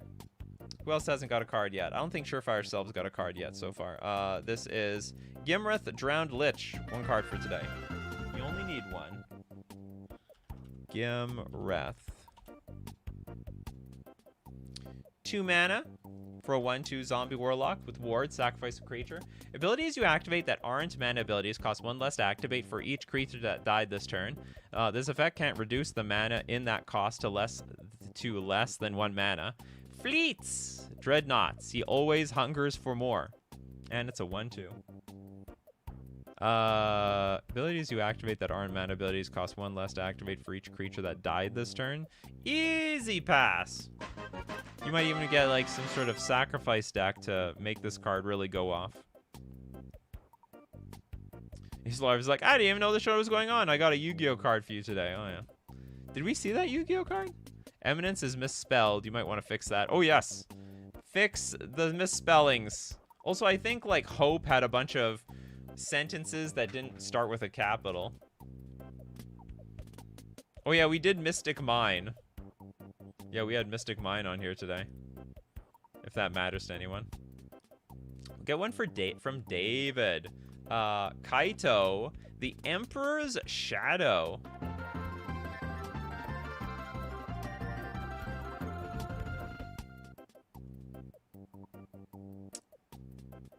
This is Kaito Saiba. Okay, this is a black, blue, 2 generic, 3 loyalty Kaito. Ninjutsu of 4 mana. As long as Kaito entered this turn, you may activate the loyalty abilities anytime you could cast an instant. Pay 0, return up to 1 target non-land permanent you control to its owner's hand. -1, create a colorless 2/2 drone artifact creature token with flying. If it's combat on your turn, it enters tapped and attacking. And also -2, destroy target tapped or blocking creature. Destroy target tapped or blocking creature? Oh, you can ninjutsu this thing into play. Oh, that is sweet. That's very cool. And then all these abilities are incredibly relevant. Easy pass. Also, sort of hard to get in play. So I think you're getting the right payoff for this type of card. All right, Dimitri. Zordon? Is this? Please be this Power Rangers. I don't know if this is a Power Rangers reference or not. Discovering of the morphing grid. Is it Zordon? The discover of the morphing grid. Well, I don't see any Power Rangers here. Maybe I got the wrong creature. Okay, 8 mana for a 2/8 Eltarian Wizard Scientist, hexproof and indestructible. Magecraft, whenever you cast or copy Magecraft, whenever you cast or copy any land. You can't cast lands. Sorcery, instant, enchantment, or artifact. Then you may search your library for a Morpher artifact. Morphers can describe any artifact that is the subtype Morpher, or an artifact that helps or is triggered via the transformation. Mighty Mega Morphin Power Creatures.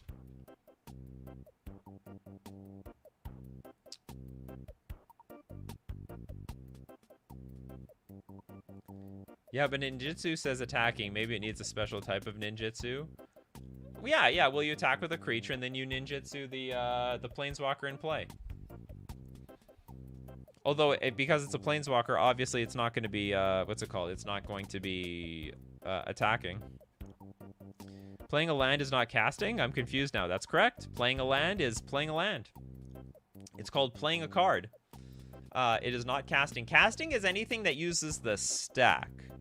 Or I shouldn't say that. Abilities use the stack. If a card goes from your hand onto the stack, that is called casting. That is the definition of casting a card. Sorry. Okay. It gets more tricky than that. If you can cast cards from exile. Okay, if a physical card goes on the stack, it is being cast. That's what casting is. So you can cast from exile. You can cast you can cast from your hand.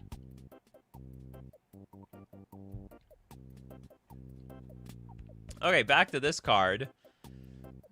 This almost makes sense. Magecraft, whenever you cast or copy any land, sorcery, instant, enchantment, or artifact, then you may search your library for a Morpher artifact. Morphers can describe any artifact that is the subtype Morpher. We don't even know what a Morpher is, but I hope that it's fair. And it's 8 mana, and I think it's actually incredibly fair. See, this is what happens when you don't put too many words on it. Although I should say, just get rid of this land thing. That doesn't make any sense. You can't cast a land. You can copy a land, I suppose. Although I think this means, like, Magecraft, you copy a spell. Nikachu, the card you missed for Dadam was Cunning Synonym. Oh, was there a card I missed? Okay, we'll go back. We're done with this card. Cunning Synonym. Did I miss anything from Dadam draws? Okay, we'll do this one. Thanks for letting me know. Okay, we have Orzhov. Orzhov, 1 generic instant. If a creature you control is targeted by a spell, reveal a creature in your hand with a different name than the targeted creature. Targeted creature's name becomes the revealed creature's name and gains its abilities, power and toughness until end of turn. Then counter that spell and that targeted creature. So hold on. If a creature you control is targeted by a spell, reveal a creature in your hand with a different name. Targeted creature's name becomes the revealed creature's name and gains its abilities. Oh, I see. So, like, you basically take... there are some cards like that, right? There's some cards out there. So this is, like, instant speed. Yeah, I think this is a banger card. There's some cards out there that take the form of a card on top of your library, and this is, like, instant speed. Okay, now... my creature is now this creature.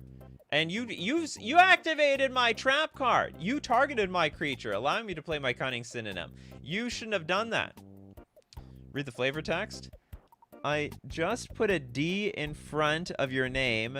You'd be surprised how much it can throw people off.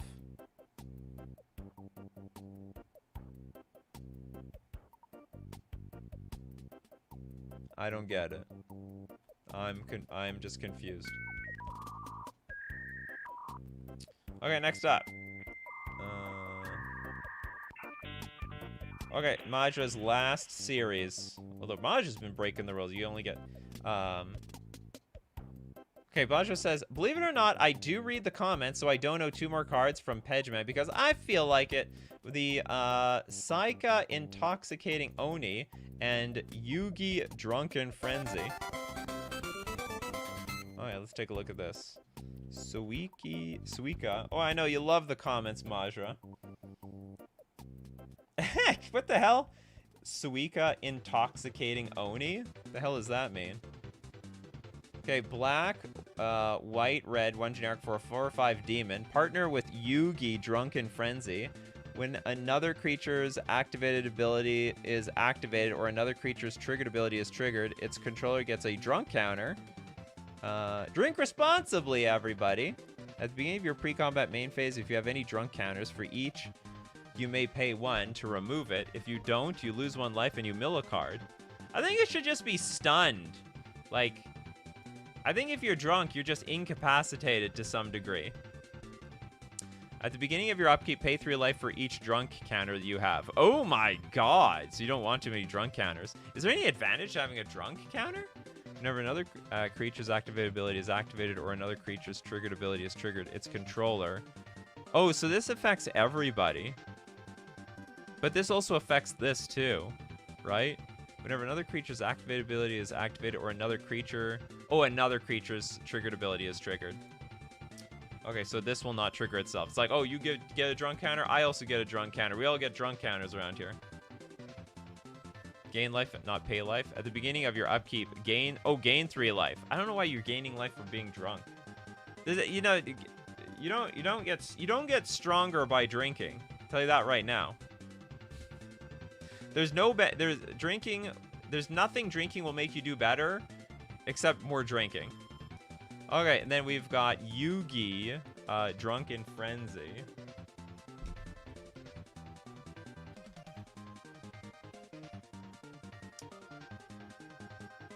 Yugi Drunken Frenzy, 4 mana for a 5/4 demon, partner with Suika. And then Trample. Whenever a player casts a non-creature spell, they get a drunk counter. At the beginning of your upkeep, draw a card for each drunk counter you have, then discard that many cards -1. So hold on, how does this drunk counter work? At the beginning of your pre-combat main phase, if you have any drunk counters for each, you may pay 1 to remove it. If you don't, you lose 1 life and mill a card, then you lose half your drunk counters rounded up. It's a very weird mechanic. Not really a fan of this mechanic. I really don't like this sort of... all these counters, you have to keep track of it all. Chetty VT says, what do you mean? In certain amounts, alcohol actually improves you. It's a sweet spot before being drunk. No. You think you're improved. So that's the thing about alcohol. Or even just substances in general. You think you get better, But then if you start, you know, throwing darts or something, you'll find that you'll do a lot of things better when you're sober than when you've drank anything at all. Your confidence might improve. There are certain emotional qualities that might improve. But if you take the exam, if you do the test... Gwendolyn, there are some health benefits to a bit of red wine on occasion. You know what? I used to believe that too, and it's true, except the World Health Association discovered that, well, there are benefits to red wine, especially when it comes to, like, I think cholesterol or something like that. It's all undermined by cancer. So any amount of alcohol will dramatically increase your rate of getting cancer. So, I mean, that's the risk reward you want to take with it. So the red wine can benefit some I believe it can help you when it comes to your diet in some ways, but it's all undermined by cancer in the end. So pick your poison. Everything causes and cures cancer. Eris is like, why is all the women in chains though? I don't know. I don't even know where Pegman gets all this art. None of it seems to be AI art. I originally thought it was all AI art. They're Onis? I don't even know what an Oni is. I guess I'm not weeb enough to understand these things. Just, yeah, that is not wrong, Islarf. Just existing increases your odds of getting cancer. Also, just living long increases your odds. It's gotta happen at some point, I guess. They're from the Tau House series? Oh, I see.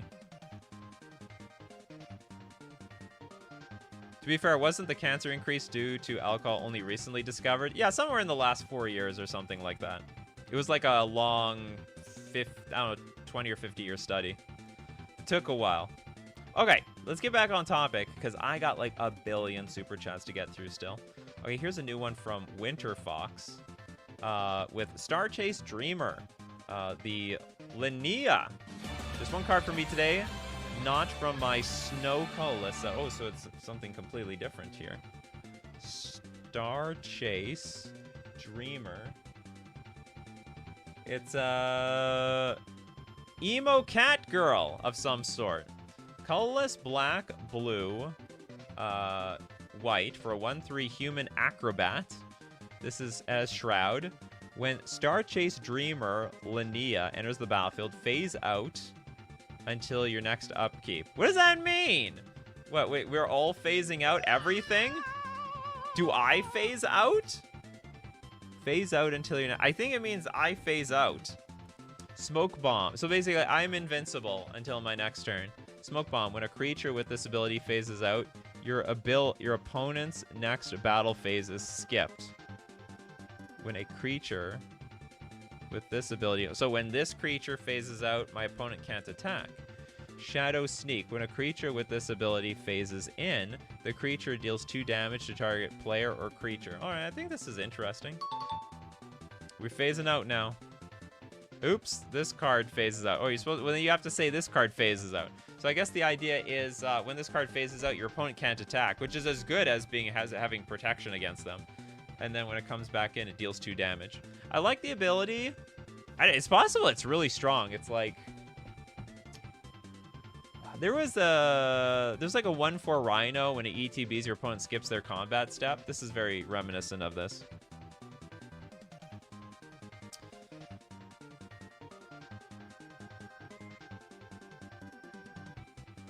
Okay, next up... What do we got now? We have all the tiny super chats. Excellent. Steve Cooper, Pinger Aura version 1 on the Discord. Well, hopefully. If you tell me, I'm assuming it's just going to be on the Discord. Surprised they haven't done this yet. Where's the art on this thing? 3 mana, enchant creature. Enchant creature has whenever you cast a non-creature spell, untap this creature. Whenever you cast a non-creature spell, untap this creature. That might be because it's broken. Is it the same thing? Oh, you just made different variations whenever this creature. So you have a 4 mana version that can draw a card, and a 5 mana version They can also tap and deal damage to things and draw a card. When enchantment creatures, whenever you cast a non-creature spell, untap this creature. And tap. This creature deals 1 damage to any target. You're just trying to push the limits, aren't you, Steve Cooper? You're just trying to push the limits around here. Dimitri, 1-up mushroom. That's a real card. We have 1-up mushroom. This is very expensive for a 1-up mushroom. Usually they're free. Complete free. Okay, green, green, green for 3 generic artifact. When this creature or planeswalker would be destroyed or killed, sacrifice this artifact and restore that creature or planeswalker with 6 counters of your choice. If your life would hit 0 at any point, sacrifice this artifact and exile 2 cards from your hand and return to 60 life. What do you mean return to 60 life? We never started with 60 life in the first place. That never happened. Yeah, 60? Okay, what game are we playing here? Creature or planeswalker would be destroyed or killed. Sacrifice this artifact and restore that creature with 6 counters of your choice. Your life total would hit 0. I think you should just... Do you know what? This is almost perfect. I think... I'll tell you what how it should have been worded. Like if a planeswalker would die, it comes back with its starting loyalty. If you would die, sacrifice 1-up mushroom and start with your starting life total. So if you're playing 20 life, if you're playing 20 life magic, you go back up to 20. If you're playing commander, you go back up to 40. Why do you think I got it at 6 CMC? Yeah, so I mean, I think it's quite accurately costed. You want it to be 6 CMC because I mean, it's like it's giving you another life. It's literally giving you another life. I think it's perfect. It's perfect flavor. Worded a bit silly though. Don't know why we should have 60 life. It's not like Mario starts. It's not like when Mario gets another life, starts with a mushroom. No, you're shrunken Mario. You gotta work your way back up there. Next one from Steve Cooper. Aggressive mugger. Not sure. Okay, 1 point. You did misspell it. Couldn't tell if you misspelled it in Discord or in chat. Aggressive mugger. This is a black 3 generic 2/3 rogue with menace. When aggressive mugger deals combat damage to a creature, create tap treasure. Or hold on, I got a coin sound effect. Whenever aggressive mugger deals combat, this should be capitalized. Bad formatting. Whenever aggressive mugger deals combat damage to a player, create a number of treasure tokens equal to aggressive mugger's power. So we deal combat damage to a player.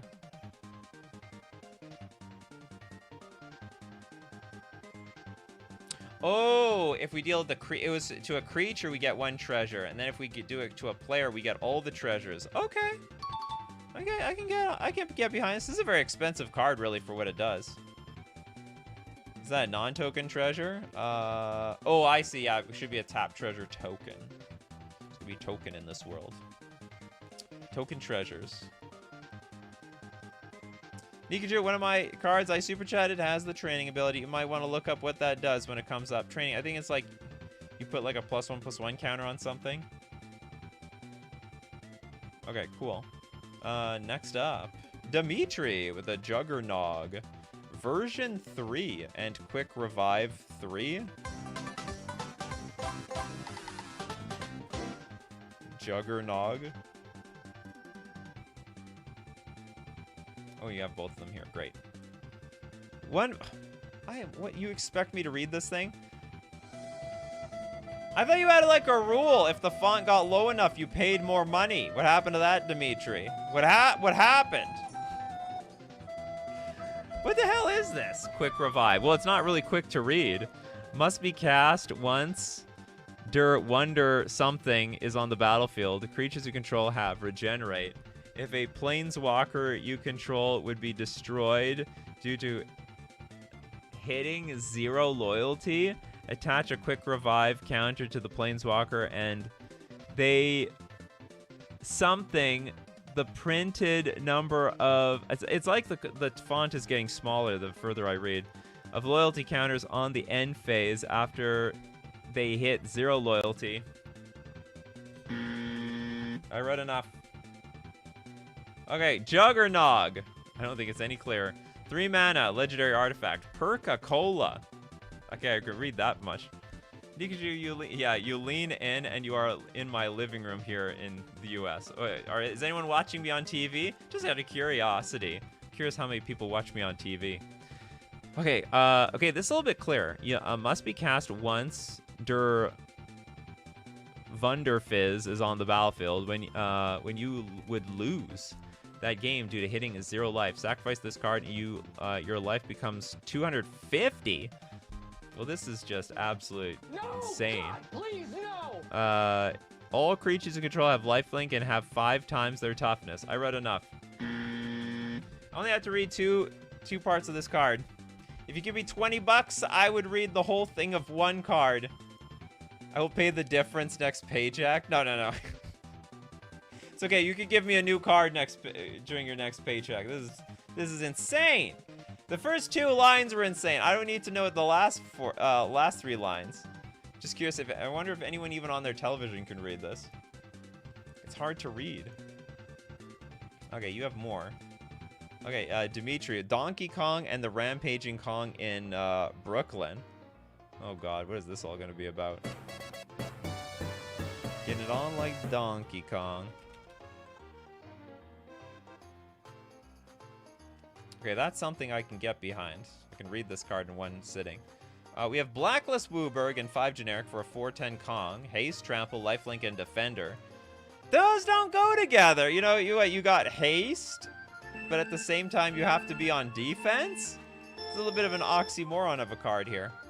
When this creature deals damage to a human, then that damage is treated like this creature has Death Touch.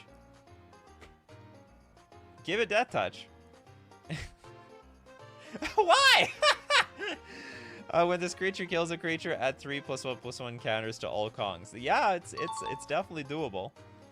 It's definitely doable. It's just a weird way of wording everything. The Rampaging Kong in Brooklyn, both has haste and it's defending. Wouldn't hurt a fly.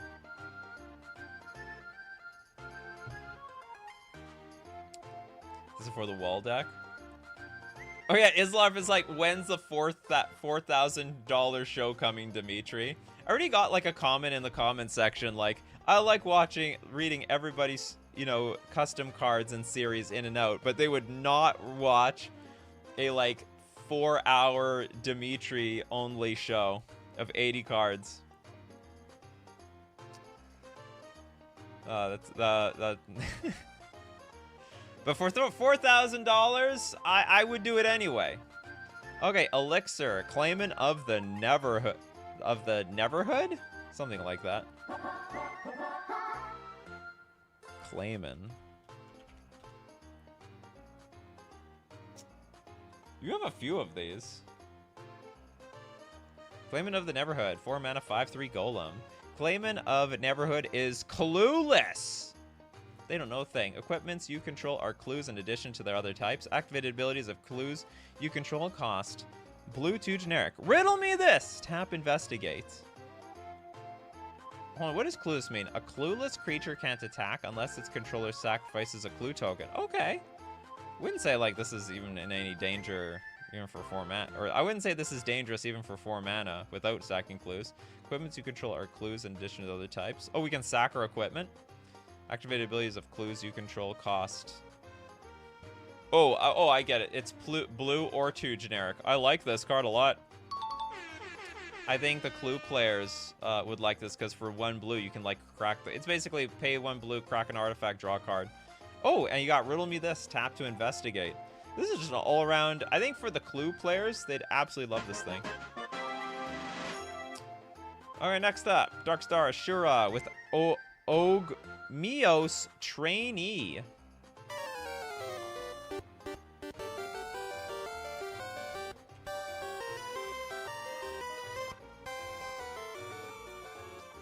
This was an interesting and flavorful one I had. Okay, it's for a Selesnya. It's a 1/1 human. Okay, so the first, for a Selesnya, it's got the activated ability. Ogmios Trainee becomes a human warrior with base power and toughness 2/2 and training. Yeah, I don't remember what training is. It's like if you attack, if it attacks and something is bigger attacking, it gets a +1/+1 counter. Triple Selesnya, if Igmios trainee is a warrior. It becomes a human soldier warrior with base power and toughness 4/4 and training.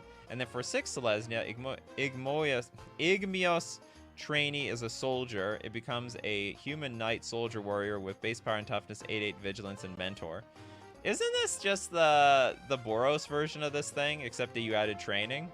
And frankly, that last one wasn't even, the Boros card wasn't even playable. Do you think they made the word human from you are a man? You are you man, human? You man? I don't know. I think no.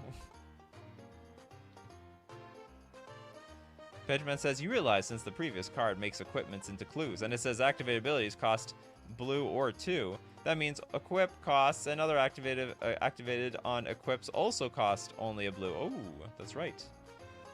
Actually, would that? I think equip costs have a different cost than, or actually, I don't know. Maybe. Maybe you're onto something.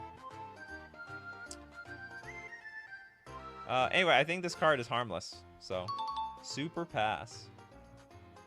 Next up, let's go to Ben. I don't think Ben got one card today. Welcome, Ben. Marina, the Great Explorer.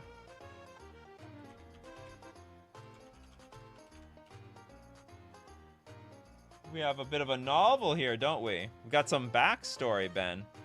Okay, but let's take a look what the card is. This is a red, blue, green, 1 generic, 3/3 human pirate. Whenever a pirate you control attacks, it explores. Whenever a creature you control explores an artifact, cave, or pirate card, you may exile that card with a map counter on it. So discovery, at the beginning of your end step, if Marina explored this turn, you may return target artifact, cave, or pirate you own with a map counter on it in exile to the battlefield. If Marina explored this turn, you may return target artifact, cave, or pirate you own. But basically, it's just coming into play, right? Discover at the beginning of your end step. Yeah, so end of turn. So if you you explore, you got an artifact, it goes to exile, then it just comes into play at end of turn. So I guess it's like delay. It's a delayed way of getting the thing into play. I think it's cool.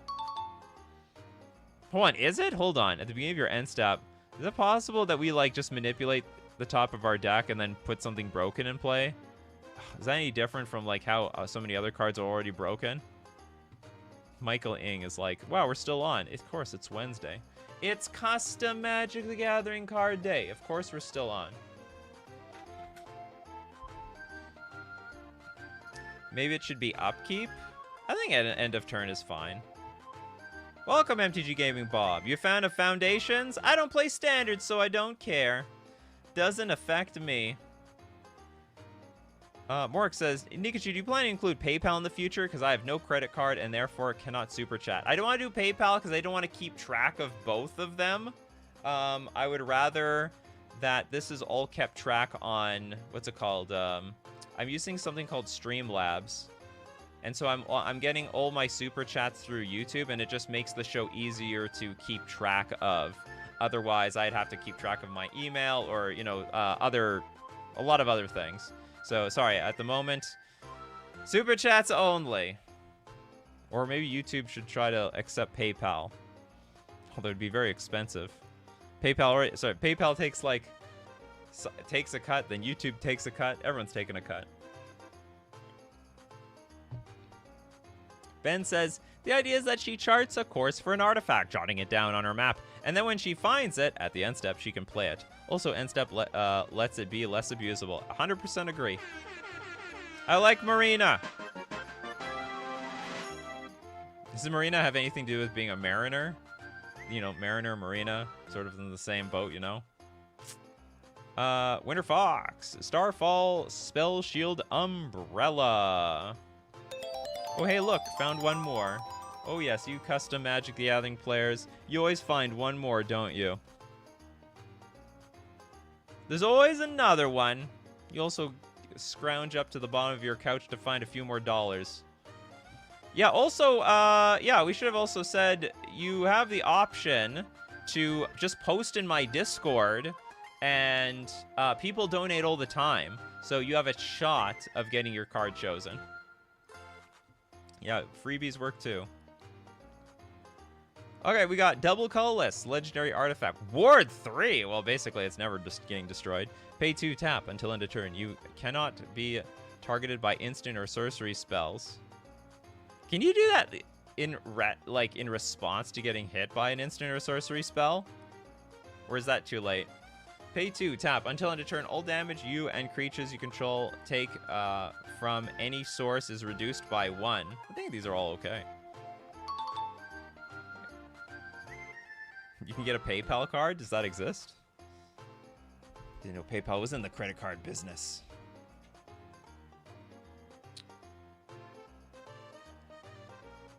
Darkstar Shura, it will affect you, but in a minimal way. So Nikachu, what's your thoughts on all the non-creature enchantments? You get the Nyx frame. Nyx is the enchantment creature frame. What's your thoughts on all the non-creature enchantments? We'll get the Nyx frame. Oh, they're changing the frame? I think that's weird. Enchantments are getting its own frame. Or, at what point do we just get rid of the frame? I think everything should just be, like, completely borderless, like all the other TCGs. They just got rid of the damn frame. We don't need frames to identify anything. But that's a huge change. Okay, Oldle says, I'm not 100% sure. I think if it checks if the targets are legal on cast again and again on resolution. The thing is, until the end phase, don't you mean like until the end of turn? You cannot be targeted by instant or sorcery spells. It's just weird because I think we're already targeted. So this is like a thing you do at the upkeep or something, something to that effect. I think it's okay. If it is how I think it is, I think it's definitely fair if you have to in advance play it before someone plays a sorcery, because you could perpetually do that, right? At someone's upkeep, then the sorcery never gets pulled off. And then if they want to play an instant, they have to do it in response immediately and not wait for later. Dimitri, we got coin. Well, I'm not even gonna give you a super chat sound effect. I'm gonna give you this sound effect because it's perfectly placed for coin. We got coin. 0 mana artifact. Tap. Add a X plus 0 counter to each creature you control and add 4 loyalty to each planeswalker you control. The one is broken, right? You didn't specify X. X is whatever you want it. Whatever you want it to be. Add a plus X plus 0 counter to each creature. Then just smash for 1,000,000. Completely broken. Completely. Yeah, if you don't specify X, we get to choose what X is, and I'll just choose X as anything. Yeah, you forgot to define X. Where's my X? Islarf, Yu-Gi-Oh! Card of the Day. Phoenix Wing Wind Blast. We already did a Yu-Gi-Oh! Card. But you know what? There's enough time for a second one. Phoenix Wing Wind Blast, the Orzhov 1 generic instant. It's a trap! Where's my trap? If an opponent didn't attack you this turn, discard a card in addition to paying the spell's mana cost. Put target non-land permanent on top of its owner's library. If the opponent didn't attack you. Oh, interesting. That's a great. I think this is actually quite a very good card. I like this. I like this card a lot. So you have to discard a card to basically, what is it called? Plow under, I think is the effect. Whatever, you submerge a creature to the top of their library. Otherwise, if they attack you, it's almost like removal. Put target non-land permanent on top of its owner's library. Oh, we get to choose anything. So you attack me, I can even put artifacts on top of your library. And hopefully mill them off. It seems... I think this is better than it looks, but it's pretty fair. Morik says, I just checked this. PayPal debit card lets you spend your PayPal balance anywhere MasterCard is accepted. 2 thumbs up for the PayPal debit card. Not sponsored by PayPal. Dimitri, the Morpher prototype. Also copy lands for Mage.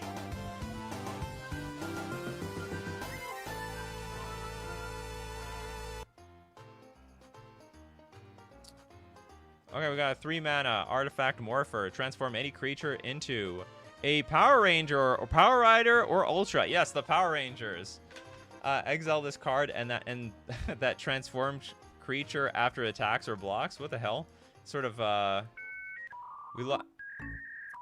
sort of lost control over here. 3 mana. Transform any creature into a Power Ranger, Power Rider, or Ultra. Exile this card and that oh, I see. You exile this card and that transformed creature after it attacks or blocks. Well, I don't know exactly what this card does, but it sounds like you're gonna lose it. It sounds like bad value, to be honest. But it's very, very doable. Corbinek the Kingdom. The Mushroom Kingdom.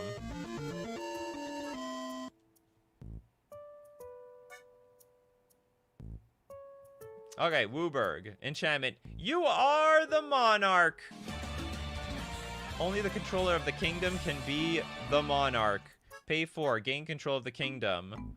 Only controller of the kingdom can be the monarch. Yeah, if you attack me, you still didn't take my crown. Pay 4. Gain control of the kingdom. Any player can activate this ability. Oh god. So you can punch me, and then hold on. Only the controller of the kingdom can be the monarch. So what? If I steal the kingdom, I become. It should also probably say, controller of the kingdom becomes the monarch.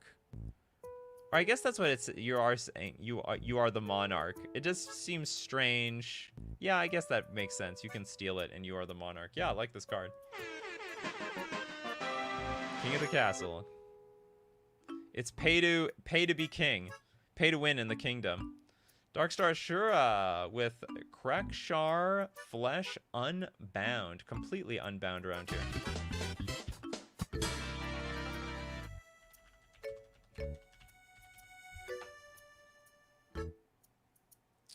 Double Phyrexian and X. Oh, what could go wrong here? For 0/0 Phyrexian Hydra with Trample. Kreshkar, Flesh Unbound, enters the battlefield with X+1/+1 counters on it. If life was paid to cast this spell, it enters with 1 fewer counter for each life paid to cast it. Oh, we're going to need a lot of mana. Whenever a card is put into an opponent's graveyard from anywhere, put a +1/+1 counter on Kreshkar, Flesh Unbound. That's actually very, very interesting. I like this card as well. Everyone utilizes their graveyard, so as people put cards in the graveyard, this is going to grow super fast. This is a great card. They'll punish people finally for using their graveyard. There's not enough graveyard punishment out there, in my opinion. Not nearly enough. Alright, Dimitri, ruling card, badges. No badge card this week. I don't know what that means. Badges? Is this like part of a series you're going to show me? Oh, I see. This is like a rules card. Badges are a new super type. They are placed in a new zone on the field. This zone is called the Badge Zone. You can have any number of badges in your library. These are not considered spells and must be found in the library via creature abilities. Each badge's mana cost must be paid via exiling non-land permanents from your hand or graveyard. I have no idea how this card would interact, so I'm going to give it a pass. The Mario set will be so insane when I do the 4th. Oh my god, Dimitri. Are you nuts? A full Phyrexian and Eldrazi storyline included. Holy moly. I have to like set up an entire Saturday for that. And that's it. Holy crap. Well, it wasn't 3 hours, but it was 2.5. Seems to be the norm around here. As usual, if you want to be part of the show, you gotta be here 3 p.m. Central Standard Time, my coffee crew. My custom coffee crew. Thank you very much for everyone who supports the channel. If you're a member on if you're a patron on Patreon, a member on YouTube, or you super chat to be part of the show, or even super chat so other people are part of the show, so other people get to see their creations take life on the custom card rating custom Magic the Gathering card show. And of course, thank you very much who makes the show what it is. None of these cards are mine. This is all yours. It's all Toads and Corbinek and Pabno and Islarf and Dimitri and Darkstar Ashura, Pedgeman, and Steve Cooper, Dimitri, of course. Who else? Winter Fox. Big shout out to Winter Fox. Joshua, Tom Squires, Surefire Selves, Rooney. Thank you very much. Who else? Joshua. Who else is here? Who deserves credit? Absolutely. Because we did Darkstar. We got all the regulars over here. Because without you guys, I would have absolutely no show. Oh, Ben as well. So as usual, my coffee crew, keep brewing up them coffees, and we will keep brewing up the magic. Take care of yourselves, and I will see you at the next cup.